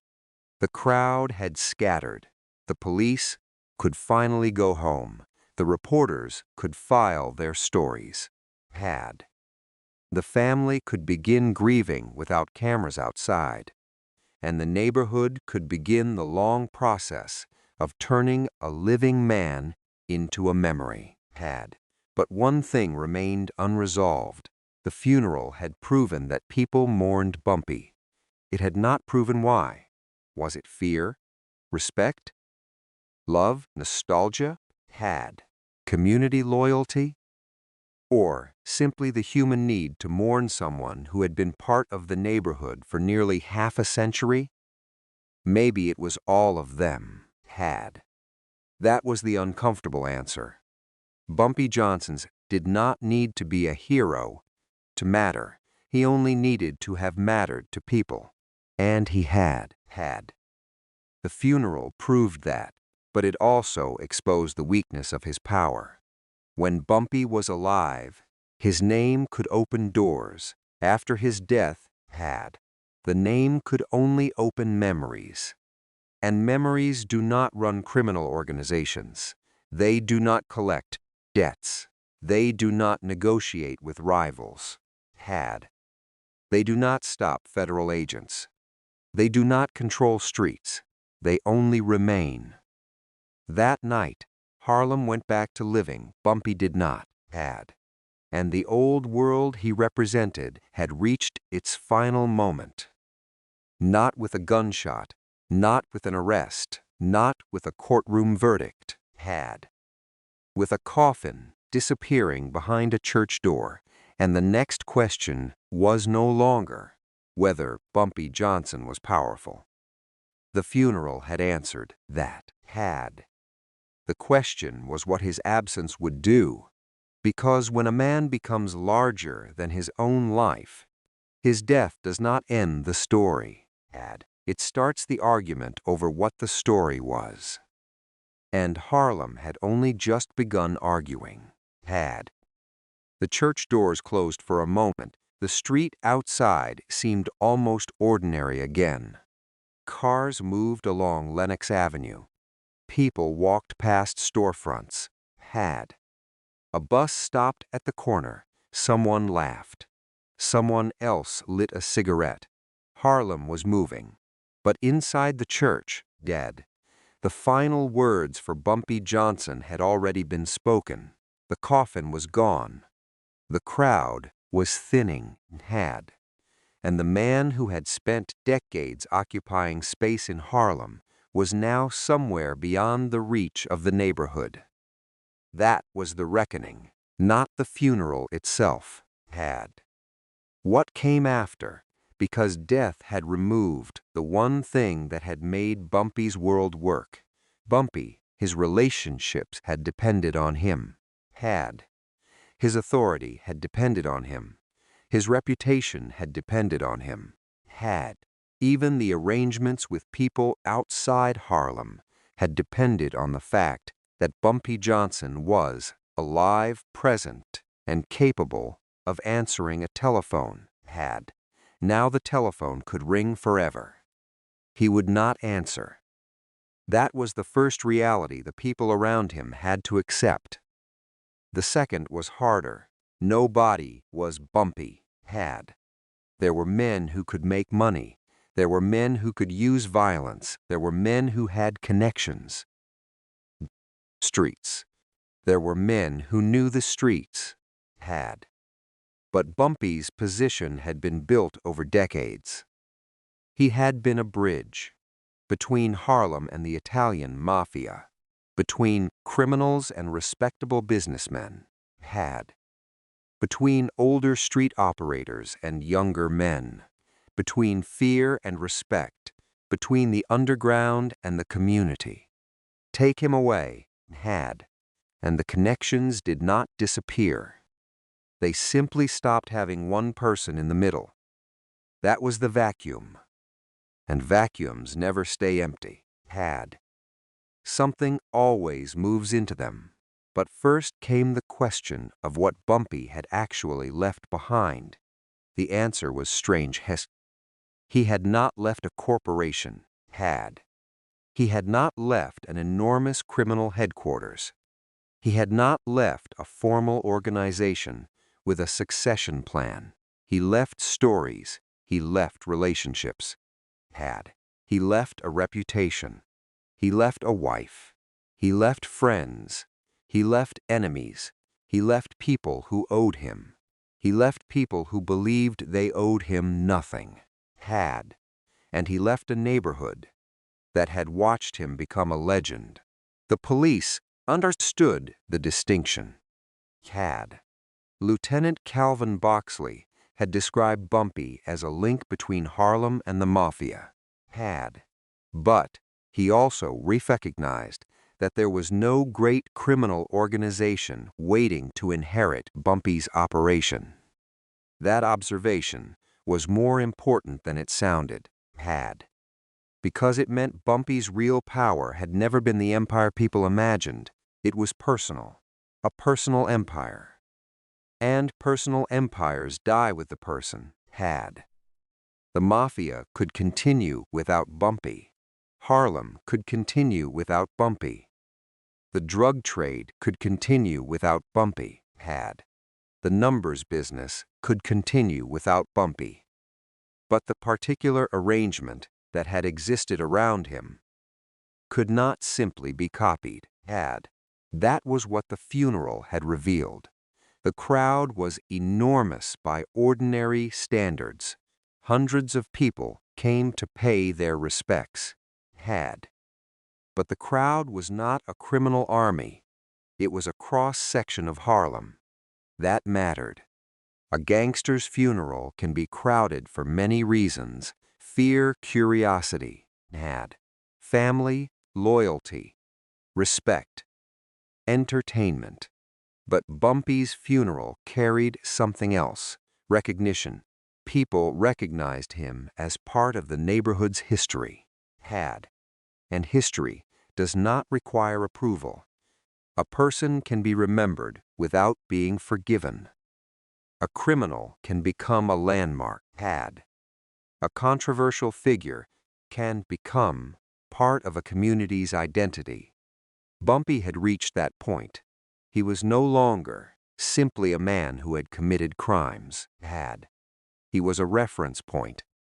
People could say, back when Bumpy was around, that sentence was powerful because it divided Harlem into before and after. Before Bumpy's death, after Bumpy's death, before the old underworld disappeared. After it disappeared, before the city changed again, after it changed again. That was how legends survive. They become timestamps, and Bumpy had become one. But the neighborhood was not sentimental about everything he represented. Harlem had suffered from the criminal economy. People had lost money to gambling. People had become addicted to narcotics. Families had watched men disappear into prison.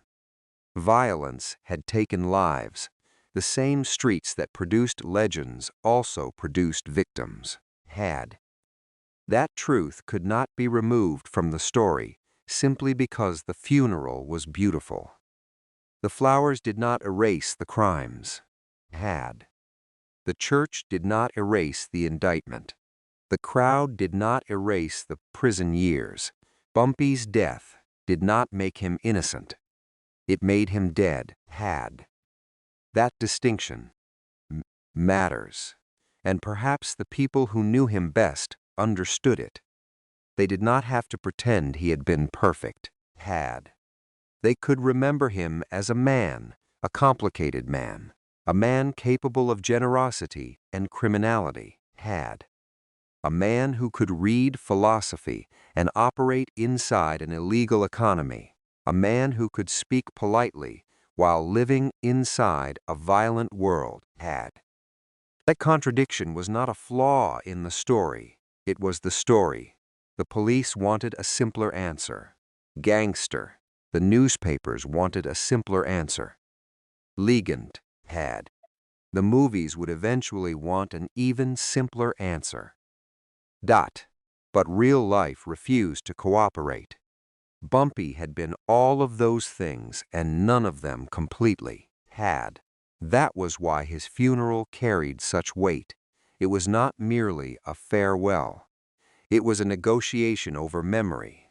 Who would own the story? The police? The newspapers? The family? The streets? The people? Nobody could control it. And the moment the coffin disappeared, the argument began. Some people remembered his generosity. Some remembered his loyalty. Some remembered his intelligence. Some remembered his criminal connections. Some remembered that he had gone to prison. Some remembered that he had come back. Others remembered only the name Bumpy. One word. Enough. That was the power of a reputation built over decades. A man can spend his entire life explaining himself. After death, everyone else gets to explain him, and Bumpy's explanation became larger every year. But the immediate aftermath was less romantic. There was a practical question. Who would occupy the spaces he had occupied? The answer began forming in different places. The Italian mafia continued its business. Harlem's drug economy continued. Young dealers continued to rise. The old numbers world continued changing. No single man stepped forward and announced, "I am the new Bumpy Johnson." That would have been impossible. Bumpy's authority was not transferable. Instead, different men would become important in different ways. The city was moving toward a new criminal era. And that new era would be more fragmented. The old system had depended on hierarchy. The new system would depend more heavily on independent operators. That meant more competition, more instability, more violence. And eventually, a new generation of Harlem figures would emerge. Some would become far more notorious than Bumpy had ever been. But they would operate in a different world, a world where heroin money had transformed the streets. A world where federal law enforcement had become increasingly sophisticated. A world where television and newspapers could turn criminals into national celebrities.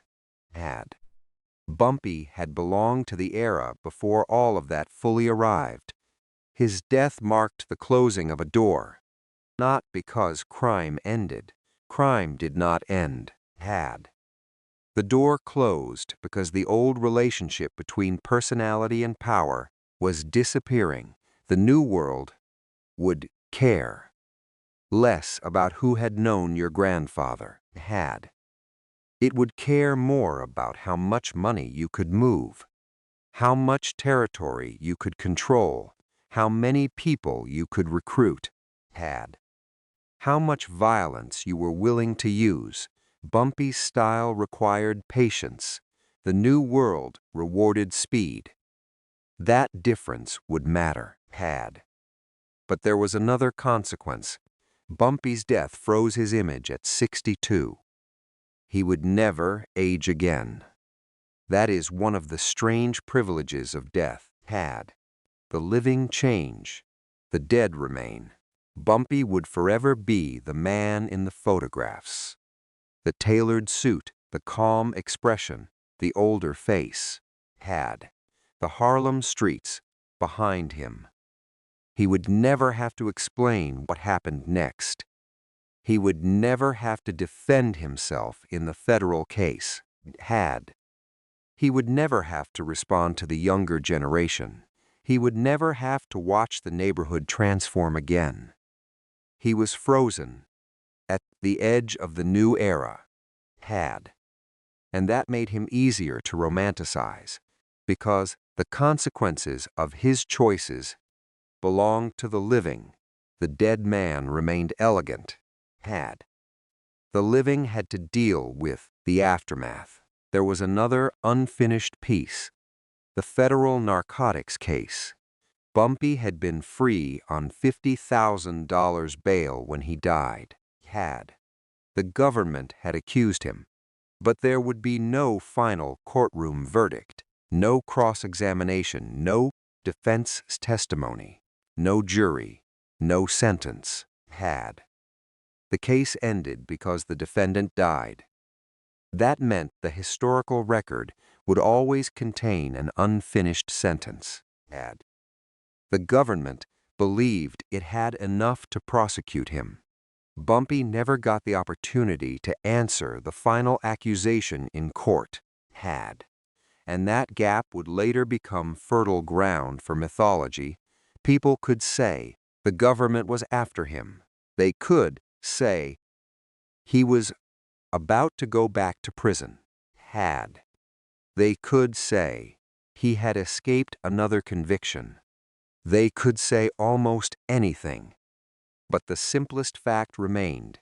The case never reached a verdict, had. Bumpy died first. That was the reckoning nobody could change. And then there was the funeral itself. The crowd had become part of the evidence. Not legal evidence, had. Social evidence. If a man was truly irrelevant, people did not usually stop their lives to mourn him. But hundreds came. That told the police something, had. It told reporters something. It told Harlem something.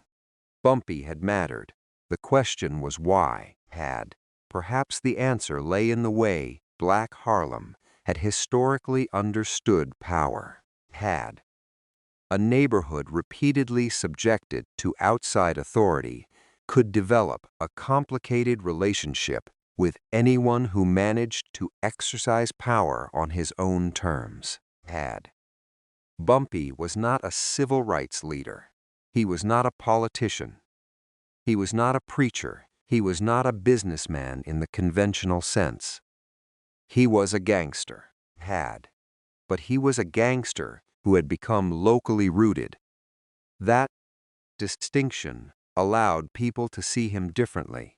He was not an outsider entering Harlem to extract money, had.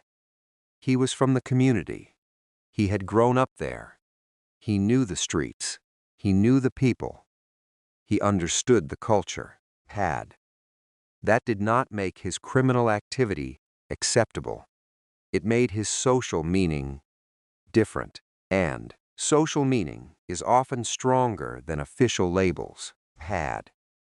The police could write hoodlum. The neighborhood could say bumpy. One word carried a criminal judgment, the other carried a relationship, had. That relationship survived the funeral. It survived the burial. It survived the changing streets. It survived the people who had known him personally, and eventually, it survived the people who had never met him.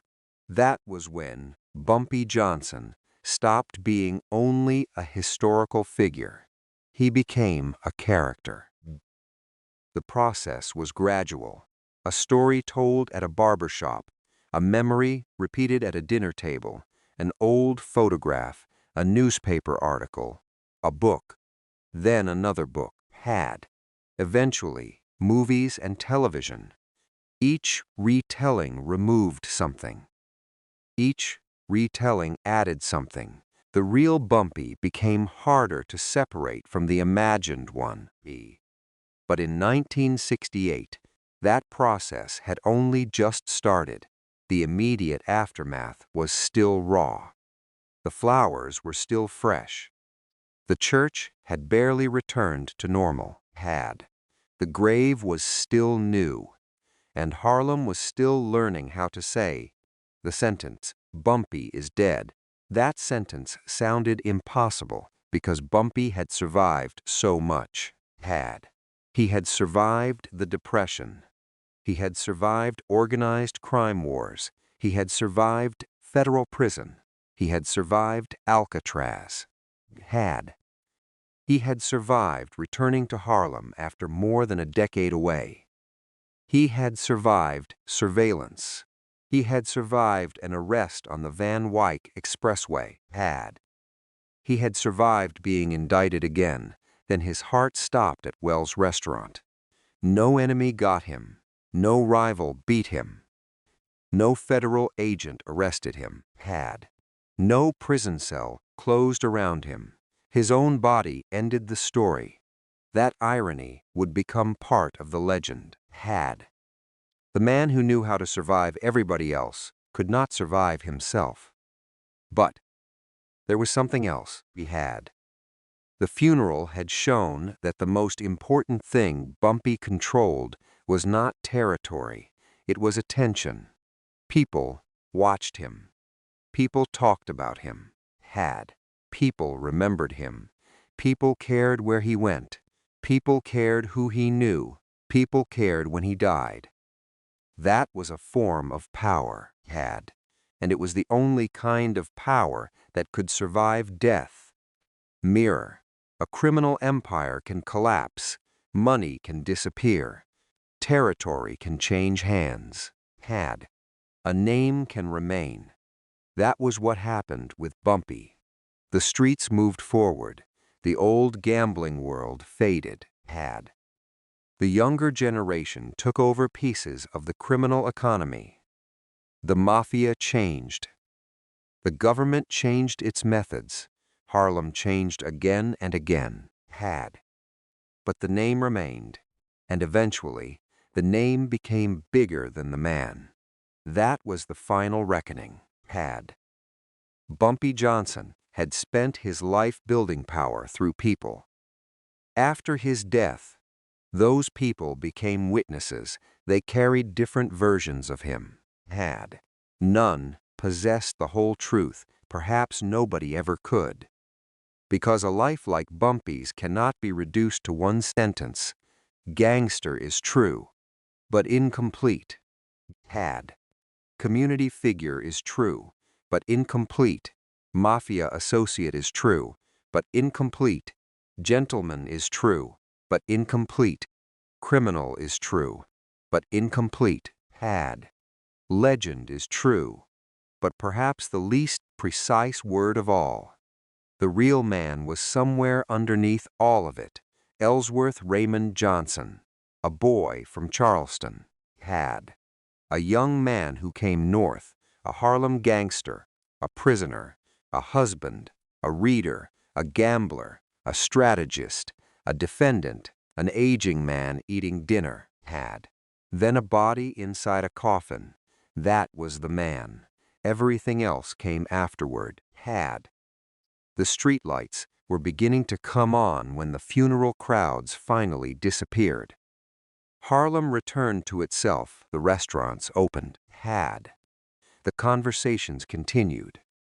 people who had come to mourn went home.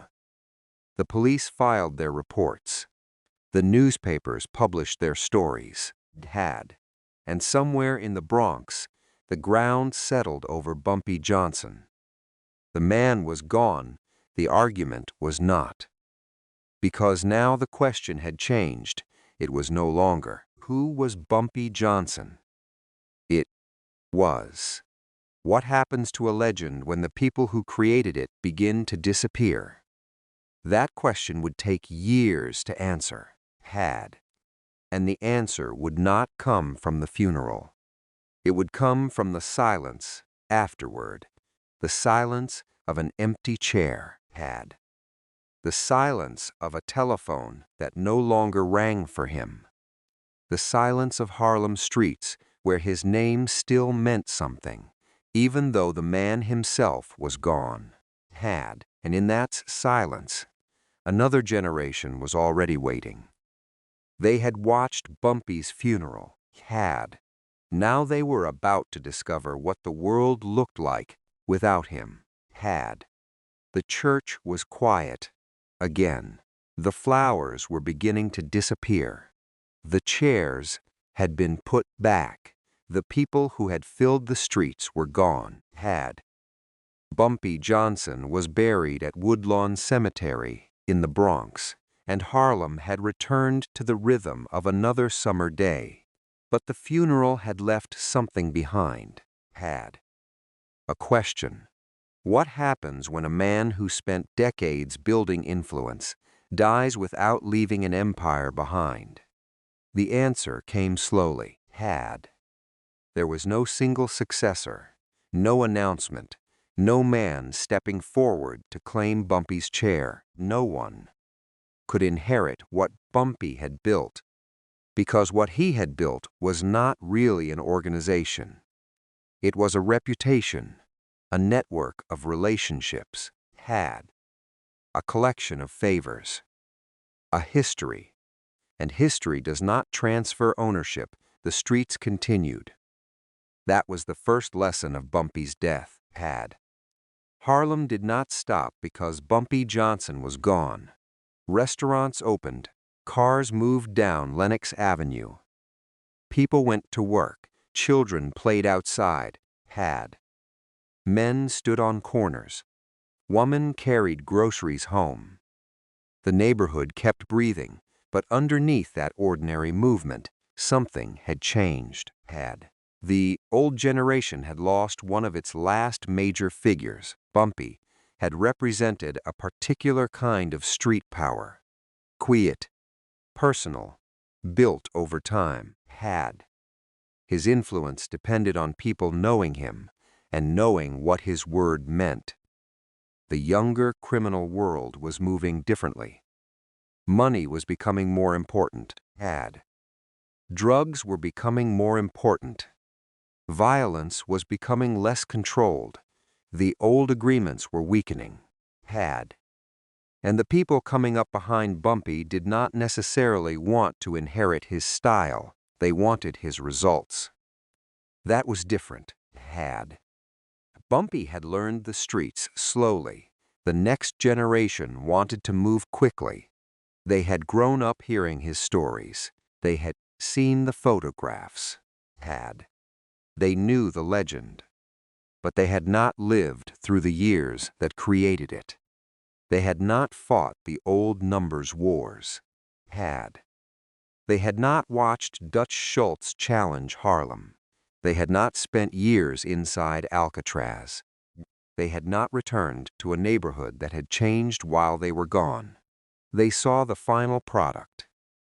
The suit, the respect, the name. They did not always see the price. That was the danger of the legacy. A dead man can look successful forever. He never has to face another court date. He never has to worry about another arrest. He never has to watch his business collapse. He never has to explain his choices. Bumpy's final photograph could never show what the years had cost him. The prison years were finished. The surveillance was finished. Had. The federal indictment was frozen by his death. The pressure was over. Only the image remained. And images are powerful, especially in Harlem. Had. The neighborhood had always produced stories because stories were one way people preserved history. A photograph could become a family possession. Had. A name could become a reference point. An old man could tell a younger man, "I remember when Bumpy was alive." That sentence carried more than information. Had. It carried distance. The speaker had been there. The listener had not. That difference created mythology, but the aftermath was not only about memory. Had. There were practical consequences, too. The criminal world did not disappear. The mafia did not disappear. The narcotics trade did not disappear. Had. The numbers business did not disappear. The people who had made money from those systems simply continued. That was another reason Bumpy's death mattered. Had. It proved something uncomfortable. Bumpy had been powerful, but he had never been the entire system. He had been a connection inside it. Remove the connection. Had. And the system keeps operating. Someone else finds another connection. Someone else makes another deal. Someone else collects the money. Had. Someone else takes the risk. The streets adapt. They always do. That is why the idea of a single king can be misleading. Had. A neighborhood is too complicated to belong completely to one man. Bumpy knew that better than anyone. He understood that power depended on cooperation. Had. Even his relationships with the Italian mafia were based on mutual advantage. He needed them. They needed him. Had. That arrangement had lasted because both sides benefited. When Bumpy died, the arrangement did not necessarily vanish. It simply changed. Had. The people who had dealt with him had to deal with other people, and that was the beginning of a different Harlem. The older structure was fading. Had. The younger structure was taking shape. Bumpy would not be there to see it. That may have been merciful. The neighborhood he had known would continue changing. Had. The streets would become more heavily associated with narcotics. The politics would continue shifting. Had. The relationship between residents and police would remain complicated. New leaders would emerge. New criminals would emerge. New forms of power would emerge. Had. And Bumpy's name would become increasingly detached from the world that had produced him. That is what happens to historic figures. The world changes. Had. The name stays. Years later, people would speak about Bumpy as though he had ruled Harlem completely. But the historical record is more complicated. Had. He was powerful. He was influential. He was connected. He was feared. But Harlem was never simply his. Had. It was a neighborhood filled with millions of individual decisions. Bumpy's influence existed inside that larger reality. Had. The funeral had shown how many people remembered him. The aftermath showed how little control he actually retained after death. That distinction matters. Had. Because power is not measured only by the size of a funeral. It is measured by what happens after the funeral. If an organization collapses, had. The leader had created an organization. If an organization continues, the leader was part of something larger. Had. Bumpy left behind neither a simple empire nor a simple vacuum. He left behind a legend, and legends behave differently. They do not collect money. Had. They do not negotiate. They do not command, they influence. A young man hearing Bumpy's story decades later might never meet anyone who knew him, had. He might never walk the streets. Bumpy walked. He might never see Wells' restaurant, but he could still know the name. That is a different kind of power, had. It belongs to memory, and memory can travel farther than any criminal organization. The first people carrying that memory were the ones who had attended the funeral, had.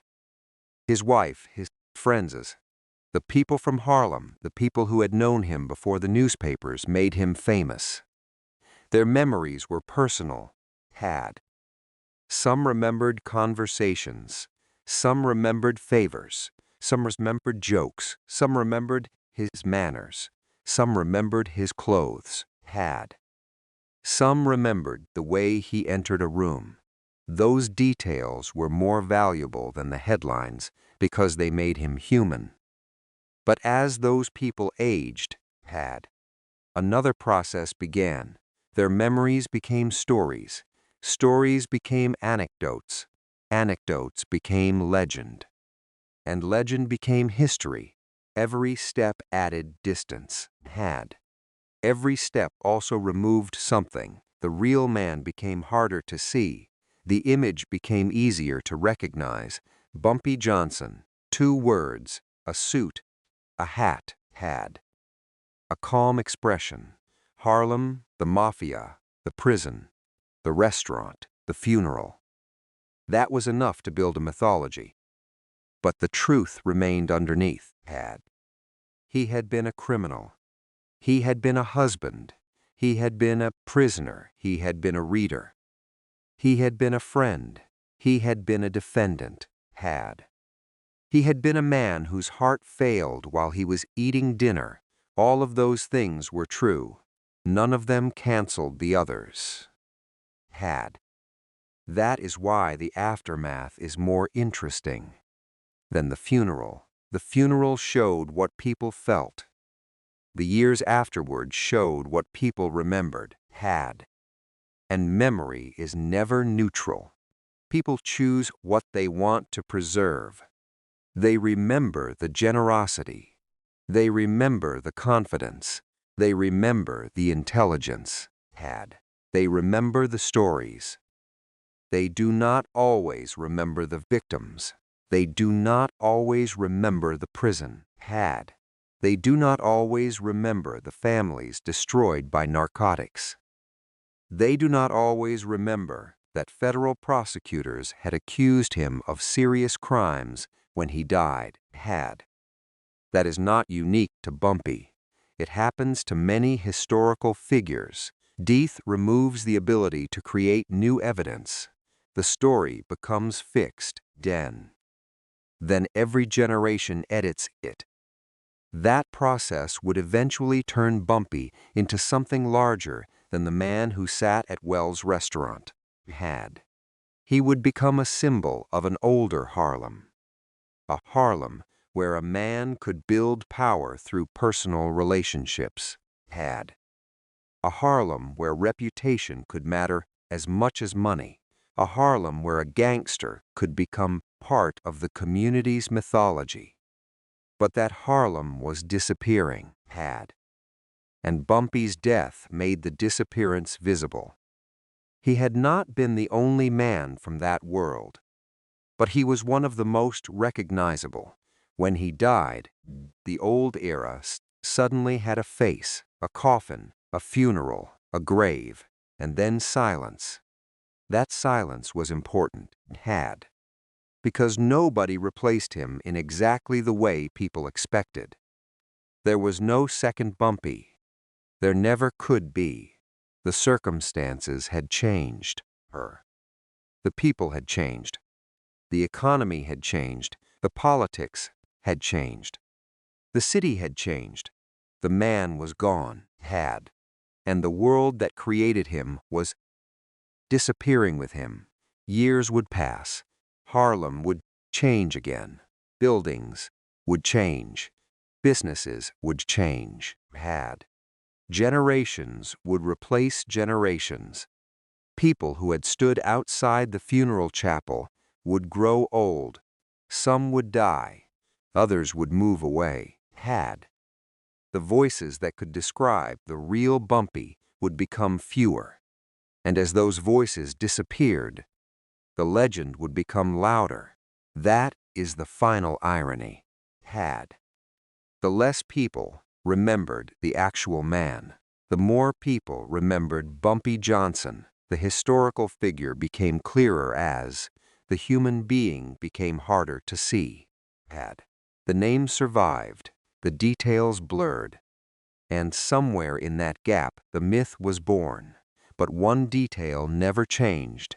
July 7, 1968, Wells Restaurant. A man sitting at a table, a sudden pain, a hand against his chest, then silence. That was where the life ended. Everything afterward belonged to everyone else. The funeral belonged to Harlem. The headlines belonged to the newspapers. The legend belonged to the storytellers.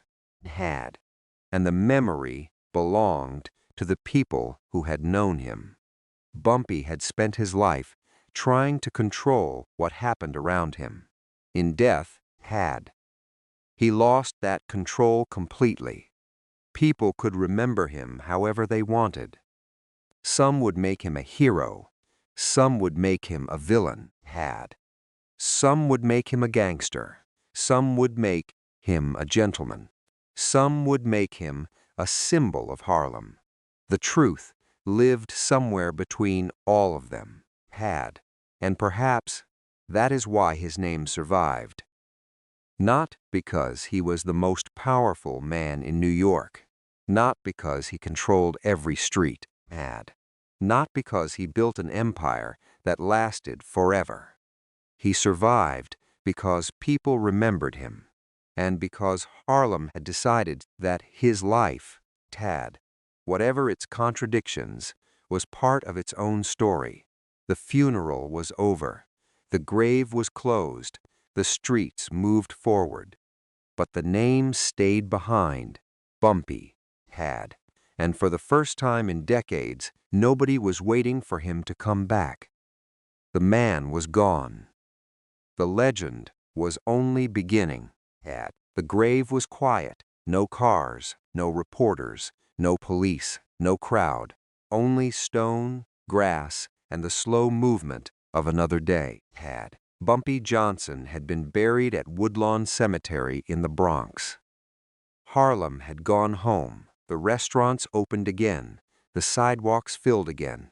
The streetlights came on again. Nothing in the city stopped. That was the first silence. The silence after a funeral. When everybody realizes the world has already moved on.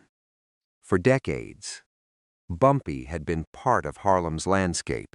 His name moved through restaurants, through clubs, through gambling rooms, through conversations held behind closed doors. People knew where he stood. People knew who he knew. People knew what his name meant. Now, there was an empty space where that knowledge had been, and nobody could fill it. Not because there were no criminals left. There were plenty. Not because there were no powerful men left. There were plenty of those too. But nobody could inherit Bumpy's history. That was the second silence. His relationships had died with him. A handshake from 1940 could not be passed to another man. A favor from 1950 could not be collected by a successor. A promise made in a Harlem back room could not be transferred like property.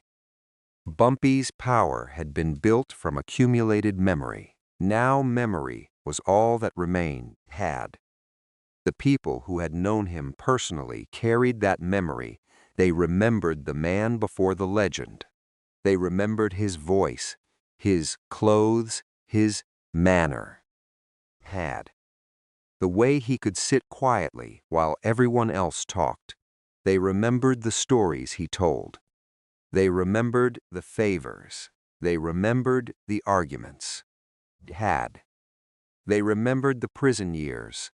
They remembered his return. And they remembered the final night.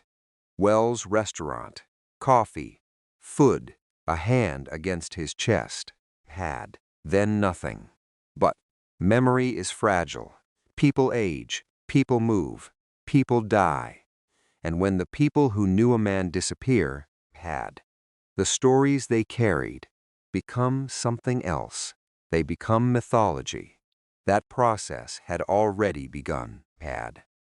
A younger generation would hear about Bumpy from people who had heard about him, from someone else.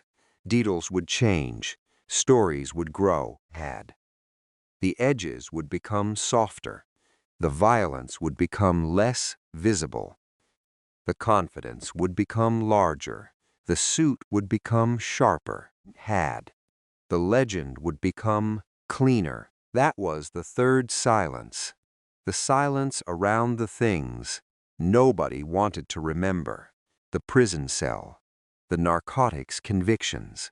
The federal indictment. The people damaged by the criminal economy. The fear. The years lost. Those things remained part of the historical record. But stories do not always carry everything. They select, they simplify. They preserve what feels meaningful. Bumpy became easier to remember as a symbol than as a man. A symbol of old Harlem, a symbol of street intelligence. A symbol of black power outside conventional institutions. A symbol of the underworld, a symbol of contradiction. And symbols can survive almost anything. The neighborhood changed. The criminal world changed. The city changed. The name stayed. That is why Bumpy's death did not end his story. It removed him from it. And that made the story easier for everyone else to control. There would be no new interview, no new arrest, no new courtroom appearance, no final explanation. No opportunity for Bumpy to correct the stories being told about him. He was permanently silent. That gave the legend room to breathe. Years passed. The people who had stood outside Rodney Dade's funeral chapel became older. Some would eventually disappear themselves. The streets around them changed. Businesses closed. New businesses opened. Buildings changed hands. New generations arrived. Harlem became a different place. But occasionally, somebody would still say the name Bumpy. And suddenly the old neighborhood returned. Not physically, in memory, a man in a suit, a restaurant table, a police car, a prison cell, a chessboard, a Harlem street. The images came together. The real chronology mattered less. The emotional picture became stronger. That is how legends work. They do not preserve everything. They preserve what people cannot forget. And Bumpy had given Harlem plenty to remember. But perhaps the most important thing he left behind was not an answer. It was a question. What kind of man was he? The police had an answer. Gangster. His friends had another. Gentlemen, the newspapers had another. Legendad, the neighborhood, had something more complicated. Bumpy had one name that could hold several meanings at once. That may have been his greatest achievement, not controlling every street, not becoming the richest man. Not building an empire, but becoming impossible to describe with one word. He was criminal and community figure, prisoner and intellectual, gangster and husband. Mafia associate and Harlem institution, the contradictions remained, and because they remained unresolved, people kept talking. That is why the story survived. Had. A simple story ends. A complicated story keeps opening. There was also something symbolic about the way Bumpy died. He had spent his life preparing for threats that came from outside. Rivals, police, federal agents, gangsters. He knew how to recognize them. He knew how to negotiate with them. He knew when to move, when to wait, when to disappear. But his final enemy was invisible. His heart. There was no warning from the street, no unfamiliar car, no stranger at the door, no telephone call. Just a sudden physical failure. That ending stripped away the mythology for a moment. At Wells' restaurant, Bumpy was not a legend. He was an aging man. And that may be the most important image of all, because legends make people larger. Death makes them human again. The body cannot negotiate. The heart does not care about reputation. Abinge does not respect a nickname. The same man who could command a room could still be brought down by something happening inside his own chest. That was the silence at the center of the story. Bumpy could control what people said about him while he was alive. After death, he could control nothing. Others would decide. And they did. Books would be written. Television programs would retell the story. Films would dramatize the character. People who had never walked through Harlem in 1968 would eventually know his name. But each retelling would move farther away from the man who sat at Wells' restaurant. That is the danger of legend. The further it travels, the more it changes. The real Bumpy disappears. The remembered Bumpy remains, and somewhere between those two figures is the truth. Maybe that is why the empty chair matters. Not the coffin, not the funeral, the chair, the place where he had been sitting, because after the crowd left, after the flowers disappeared, after the newspapers moved to another story, Harlem still had the memory of a chair where Bumpy had once sat, an ordinary chair, in an ordinary restaurant, on an ordinary night, until it wasn't. The chair remained, the man did not. That is what silence does. It turns an object into evidence. A restaurant becomes historical. A street becomes a memory. A photograph becomes a document. A name becomes a legend. And a death becomes the dividing line between two eras before Bumpy, after Bumpy. The old Harlem did not disappear overnight. It faded one person at a time. One business at a time. One story at a time. Bumpy was simply one of the last names powerful enough to make that fading visible, and eventually had. Even the people who remembered the old Harlem would be gone. That was inevitable. The final witnesses would disappear. The conversations would stop. The details would become uncertain. Then only the records would remain: dates, photographs, newspapers, articles, court documents, grave markers, and stories. The silence would become permanent. But perhaps that is why Bumpy Johnson still matters. Not because every story about him is true. Not because the legend should be accepted without question. Not because the criminal life deserves to be romanticized. He matters because his life exposes something larger. A city can create a man. A neighborhood can give him power. A criminal world can make him feared. A community can make him remembered, and history can turn all of it into something neither the man nor the neighborhood completely intended. Bumpy died in 1968. But the argument over Bumpy never died. Was he a gangster? Yes. Was he a community figure? To many people, yes. Was he a hero? That depends entirely on who is telling the story. Was he a legend? Absolutely. But legends have a cost. They make the dead louder than the living. They make old streets look cleaner than they were.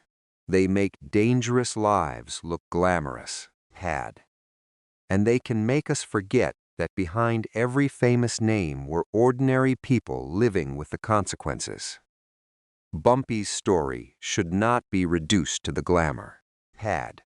Nor should it be reduced to the criminal record. The truth is more uncomfortable. He was a man who lived inside a violent system and became exceptionally skilled at surviving it. He was intelligent. He was disciplined. He was connected. He could be generous. He could also be ruthless. All of those things can be true. That is why the story refuses to die, because there is no easy answer. Only a man, a neighborhood, a coffin, a crowd, and then silence. The streets outside Wells' restaurant eventually forgot the exact sound of that night. The people who witnessed it grew old. The restaurant became part of history. The city kept moving. But somewhere in the collective memory of Harlem one image remained: a table, a plate, a cup of coffee, a man sitting quietly, then the hand to the chest, and the empty chair afterward. That was the final image of Bumpy Johnson's life, not the gangster, not the legend, just the chair waiting for someone who would never return. And perhaps that is the most honest ending the story can have, because the man himself is gone. The streets have changed. The witnesses are disappearing. The stories are becoming harder to separate from the myths. But the question remains. When the last person who remembers the real Bumpy Johnson is gone, what will be left? Only the legend. Asterisk. And that is where the story finally becomes bigger than the man. The grave did not move, the streets did. That was the strange thing about Bumpy Johnson's death. The man stopped. Harlem did not. Years passed. Buildings changed. Businesses changed. New faces appeared on streets where Bumpy had once been known by nearly everyone. But the name remained Bumpy. 2 syllables, one memory, and eventually a question. Why? Why does a man who died in 1968 still occupy so much space in the imagination of Harlem? The answer is not simply crime. There were thousands of criminals in New York. Most disappeared from memory. Bumpy did not. It was not simply money. Many men had more money. It was not simply violence. There were men far more violent. And it was not simply the mafia connection. New York's organized crime history is filled with names that once seemed enormous and are now remembered only by specialists. Bumpy survived because his story contained something those simpler stories did not. Contradiction. He was a criminal who could be remembered as generous. A gangster who read books. A man connected to organized crime who became associated with Harlem itself. A prisoner who returned home and a defendant who died before his final federal case could reach a verdict. A feared man whose funeral drew hundreds of mourners. The contradictions never resolved. That kept the story alive, but there is another reason. Bumpy belonged to a particular Harlem, a Harlem that no longer exists in exactly the same form. The Harlem of his lifetime was a neighborhood where power was often informal, where reputation mattered, where people knew who belonged, where a man's word could travel farther than his official position. Bumpy understood that world. He came from it. He survived inside it. And eventually had. He became one of its symbols. That is why his death felt larger than the death of one gangster. It marked the disappearance of a particular kind of figure. A man whose authority came from decades of personal relationships rather than a formal title. A man who could move between worlds. Harlem, the numbers business. Italian organized crime, federal law enforcement, the street, the respectable neighborhood. Bumpy existed between them. After he died, nobody could reproduce that exact position because nobody could inherit his history. They could inherit money. They could inherit territory. They could inherit contacts, but they could not inherit Bumpy's lifetime. That was the part that made him irreplaceable. His legacy, then, was not an empire. It was an image. And images travel. They move from memory into stories, from stories into books, from books into television, from television into popular culture. Every generation receives the image and changes it slightly. That is why the Bumpy Johnson remembered today is not exactly the man who died at Wells' restaurant. The real man was more complicated. The legend is cleaner. The legend has sharper edges. The legend knows exactly what to say. The real man did not. The real man was alive. He made mistakes. He changed. He aged. He went to prison. He came home. He tried to build a legitimate business. He remained surrounded by the criminal world. He faced another federal narcotics case. Then he sat down to eat, and his heart stopped. That is the historical man. Everything else is interpretation. And perhaps the most responsible way to remember Bumpy is to hold both sides at once. Do not turn him into a hero. Do not erase the reasons people feared him. Do not forget the criminal economy around him, but do not erase the reasons people mourned him either. The funeral was real. The affection was real. The contradictions were real. That is what makes the story worth remembering. Not because Bumpy was perfect, because he wasn't. Not because he controlled Harlem. He didn't. But because his life reveals how complicated power can become inside a community. A criminal can become part of local history without becoming a hero. A feared man can be loved by people who knew another side of him. A legend can survive even when the empire behind it never truly existed in the way later stories suggest, and a funeral can become more famous than the man himself. That is what happened to Bumpy Johnson. The coffin disappeared. The crowd went home. The grave became quiet, but the name stayed. And eventually, people who had never met him began asking about him. That may be the greatest measure of his legacy, not how many people feared him when he was alive. How many people still ask who he was after everyone who knew him is gone? The answer is not one sentence. It is a life. Ellsworth Raymond Johnson, born in Charleston, raised in Harlem, numbers operator, gangster, prisoner, husband, resetter, strategist, community figure, federal defendant. And finally, had, an old man who collapsed over dinner. That last image should never be forgotten, because it strips away the mythology. There is no empire in that restaurant, had, no army, no gun, no throne, just a man, a plate, a cup of coffee, and a heart that suddenly stops. Then the room moves, someone calls for help. An ambulance arrives. The man is gone. The city keeps going. That is how legends begin. A life ends, a memory remains, and eventually, had. The memory becomes larger than the life.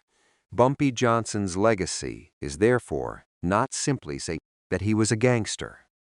It is that Harlem remembered him for better, had. For worse, for reasons that belonged to the people who knew him. And that is why the story still survives. Not because the legend is more important than the truth, had. Because the tension between the two is the truth. So, when people talk about Bumpy Johnson today, had, the most interesting question is not whether he was a hero or a villain. It is why Harlem refused to let him become only one thing. That is the legacy, had. A man who could not be reduced to a single label. A neighborhood that remembered him differently from the authorities. Had. A funeral that revealed the distance between a criminal record and a human relationship. And a name that survived long after the world that created it had changed, had. The grave stayed silent, the streets moved on, but the name remained. Bumpy. And perhaps that is enough, because some men leave money, some leave buildings, had. Some leave organizations. Bumpy Johnson left something harder to measure. A story, had. And as long as someone asks what really happened in that Harlem restaurant in July 1968, the story is not finished. The man is gone, the rooms, is gone from that moment. But the memory is still sitting at the table. And that is why Bumpy Johnson is still remembered, had. Asterisk, if you want more stories about the men, streets, and forgotten moments that shaped Harlem, stay with the story, had. Because sometimes the most important part of history is not what happened in the spotlight. It is what happened after everyone went home.